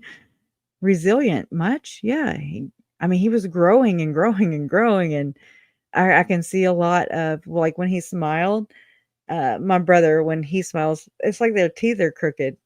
My stepdad, Todd's real dad, JJ's grandfather, who passed away also in 2021. I'm 2022, I think. He had the same thing, the hands and the feet, that's a tray hand thing. That's the big feet, the big hands, just a big guy, just, I don't know. Anyways, it's just, you can see a lot of, I can see my brother in Uncle Bobby sometimes, or I could see him in Uncle Charles a little bit. It's like different looks, or different, smirks, or oh my gosh, facial expressions and things like that. It's interesting. But girls, I mean, I don't know, there was just me and my brother, and then I had Zach and Ashlyn, and then Todd and Mandy had JJ. He was adopted. I think that's extra, in my opinion. Like, Lori went above and beyond with her little Satanist ass. Okay, straight up. You can't fix anything with a child, And I mean, not when you're already doing parental alienation with your other child and your other child. You can't do that. That's not good. So I don't know. We just have, I know what to, like, I didn't know I wasn't happy with it. I was so bucking my mom on the whole adoption thing. And I mean, there was a time I didn't like, we didn't speak, not intentionally, but just, I was just, you know, I was, I was pissed off about it. But I mean, who am I? Who am I? Um, you know, and I didn't know after that point. I'm like, okay, what do I do? Do I go to them, to Uncle Charles and Lori, and say, hey, can you call me Aunt Krisha? Or how does this go now? You know, it's so confusing. We lived far away, but every time they came in, I mean, it was wonderful. It was wonderful. What Lori presented, I mean, hell, even what Charles presented. But either way, I felt a whole lot more genuineness from my uncle. Mhm. Anyways, either way, it just ended the way it did. And, you know, I feel comfortable with the fact that they are together, all of them. All of them. And they want justice here on earth just as much, I believe, as we do, as it should happen. And we're almost to the finish line, y'all. It's crazy, y'all. It's crazy. The next hearing, the final trial management hearing is on March 18th at 8:30 a.m. Anyways, and wow, I just hope there's room for, like, me. I'm not a next of kin, so that's kind of how it happened in Idaho too. I'm just like, can an aunt get a damn, or a niece? Can we just get some recognition? You know, can we at least grieve here with the rest of the main folks? You know, it really sucks. Anyways, you know, I'll make me a space. I'll be there with a damn picket sign. We gotta do a reminder for Tracy and Suze. Yes. Thank y'all for being here with me for all this damn afternoon on a Tuesday, right? On a Satan Tuesday. We'll go more into Tim Ballard. We have to, because I just need to shut up and just present, because this does tie to Beyonce, Jay-Z, Nelson Mandela. Their names are listed. Brad Pitt. I can do that. I can just throw some names. Okay, it is. Oh my gosh, that was awful slow. Come on. I am. And y'all can we'll roll out on this. I gotta find my little spot again. Okay. All the tabs look alike. That's all I'm saying. All right. So, okay, we got John Paul DeJoria. That's Paul Mitchell. Carlos Slim financed the movie. We've got Trump saying, you know, the sound of freedom at November 2023 rally. Okay. Time to follow the money. Carlos Slim and Frank Giestra donated $100 million each to Clinton Foundation in 2007. Interesting. This is Carlos Slim. This is Bill Clinton. This is that Girustu. I don't know how to say his name. But this guy donated $100 million to him and $100 million to who? I already forgot. Oh, to Clinton Foundation. Oh, they both did. These two dudes donated $200 million together to Bill. And if you think about it, Tim Ballard wrote the Clinton Foundation on his 2016 whiteboard by King Krogh. Tim was there. Carlos Slim is very close to the Rothschilds. And there's this. We'll go over this later. Hunter Biden made business deals with Carlos Slim, which was around the same time his Ukraine. Think about David Levitt. Buffalo, baby. Ukraine deals happen. Let's not forget Carlos Slim owns the New York Times. So, yeah. Hunter Biden used Joe's VP perks to pursue deal with Carlos Slim. And then we'll just say he got exonerated, basically, you know, by his dad. Pardoned, I'm sorry. Who remembers this video of a Mexican? Oh, see, I don't have it all here, so kind of good. All right. I was doing it from this. So yeah. Tim Ballard admits it. Carlos Slim. That's who funds the Sound of Freedom. Okay.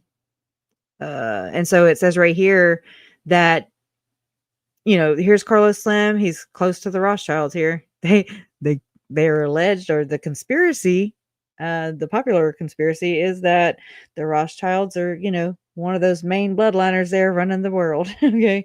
So there's that. Last week, no, it says right here, it says that this couple right here, the Rothschilds, were opening the doors of their magnificent London home to the man who has become richer than Microsoft boss Bill Gates. So there's that.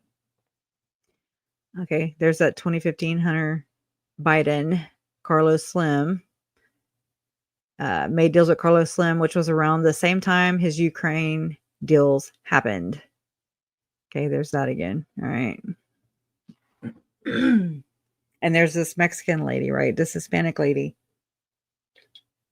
And it says Illuminati slave, I don't know, something programming, and starts telling the truth in public. And this is so freaky, and I believe her. I do.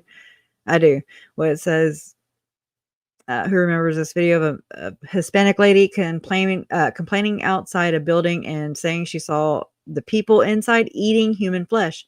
I mean, this doesn't surprise me because Gordon Bowen has been accused and reported by the Hamlin daughters to be cannibal and murderer himself.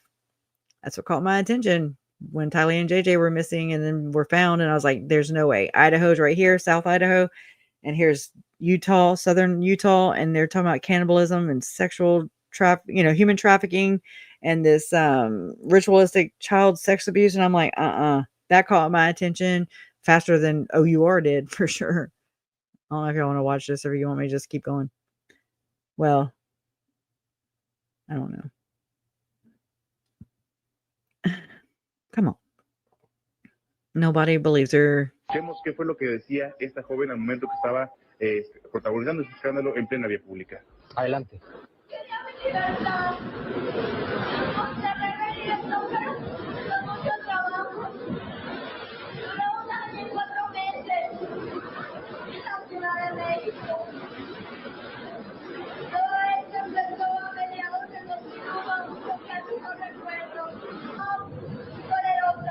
Let's do it. Let's do it. Oh my God. I don't know how to do a spreadsheet. 32 and above. 30. Yeah.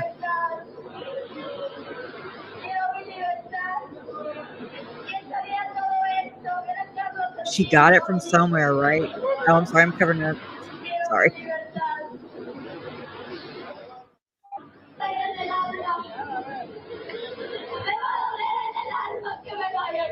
They make them sound crazy. They don't believe them. They're just crazy. Loco. Bullshit. Just picture her being Kathy, okay?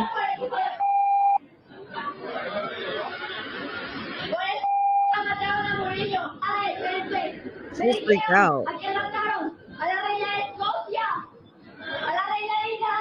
She could be on, what I'm saying? Like Diddy Juice. I'm just saying.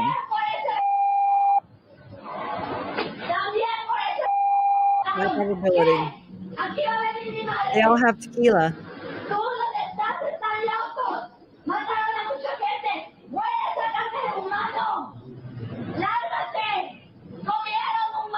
They ate humans. Disgusting.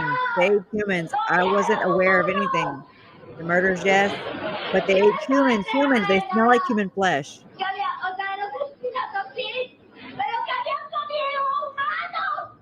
She looks pretty freaking panicked.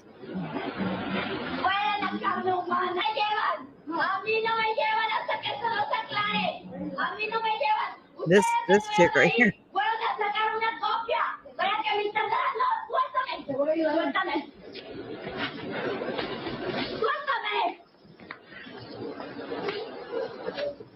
And here we Pero go esa with es the esta realidad mental de health, la joven Gabriela being Rico picked up Jiménez, que by como the police. mostramos en unos momentos, intentó It's también agredir al tragic. elemento policíaco que logró someterla esta madrugada. Por eso que bueno, I don't know what he's vamos a saying, buscar la versión. but I mean, she goes, and then they say that it says Mexican mind control slave breaks free. All I want is my freedom. They were young and powerful. They killed, and she did name Carlos Slim's son. They were young and powerful. Carlos Slim knew about this. Police is involved. Queen of Germany. I thought it said Queen of England, but anyways, Mickey Mouse. They ate human flesh. They smelled like human. Oh shit! They smell like human flesh. Carlos Slim, Hilu, Spanish pronunciation. Oh my god. Carlos, January 28th, 1940, is a Lebanese Mexican business magnate, investor, and philanthropist. From 2010 to 2013, Slim was ranked as the richest person in the world. And he's backing Tim Ballard. You know, they're friends. Kicking it. He's known as the Warren Buffett of Mexico. He derived his fortune from his extensive holdings in a considerable number of Mexican companies through his conglomerate, Grupo Carso. I don't know. Oh shit, July 4, 2016. Right, July 4, right? Anyways, it's so nasty. It's so weird. It's like this. I don't know where I live. Sometimes I'm just like, this is not the world I live in. And so it says cartels. And so that's when I'm like, I'm out. It's the mob. It's the mob. It's like MLM structure the entire time, just even with the church. And then I knew it went higher. I know it went all the way up. I didn't know it went all the way up. Okay. That's where I was like, oh shit. Cartels like the Knights Templar. You know how Tim Ballard, I believe that they project. I do. It's very, very, very easy to see in Tim, Ruby, Jody, Lori, Chad, Melanie. I mean, all the Kool-Aid in the gang. Okay. They project. And Tim Ballard, and they always talk about cartels. It's the largest growing enterprise, blah, blah, blah, blah, blah. And this whole adrenochrome thing and organ harvesting, I mean, I'm learning about it, but if I were to pinpoint a predator, again, the one that's selling it, okay, the one that's like using it to fearmonger people, using it to politicize things, because some people believed him. Some people believe Jim Caviezel. I found a good PDF of somebody who analyzed the Passion of the Christ from a Christian view or whatever. Anyways, I found it. I was like, ooh, this is juicy. And it's about Jim Caviezel. He sure does look doe-eyed. Can't fall for that. No flesh. Don't put your trust in the flesh. So it says, I don't know how to say this name though. Cartels like the Knights Templar, the Zetas, and the Mycoascan family have all practiced cannibalism, sometimes to terrorize rivals, to initiate recruits, or even as part of death cult-like rituals meant to weed out spies. Oh my God, I'm having I might need to hang up right now because my head's about to explode. It's like major pressure in my right ear, and it's like me, and I can't stand that. They might be using some energy weapons on me. I'm joking.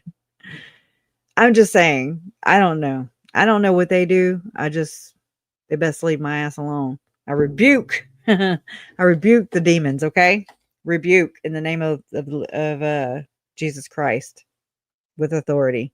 Anyways, all right, y'all. All right. Let me know your thoughts, please. Let me know what you think. And I need to schedule a regular live stream. We won't go into, I don't know. I don't know how to differentiate this yet. Definitely not cool with just putting this one as is public. So, but thank y'all. Thank y'all so much for your support and for your comments for sure. They mean the world to me. We're almost there. At least this leg of it. Justice for Tylee, Charles, Tammy, JJ, and Joe. Thank you, Donna. Thank you, Beach Bump. Thank you, Mods. Love you guys so much. I mean, sis, you have sis, you should have been a detective. Girl, I have to get me a little soundbite. Love you. Justice for Tylee Trolls, Tammy J and Joe. Right? Love always wins. And you guys are perfect. Don't forget this either. Anyways, bye guys. Love you.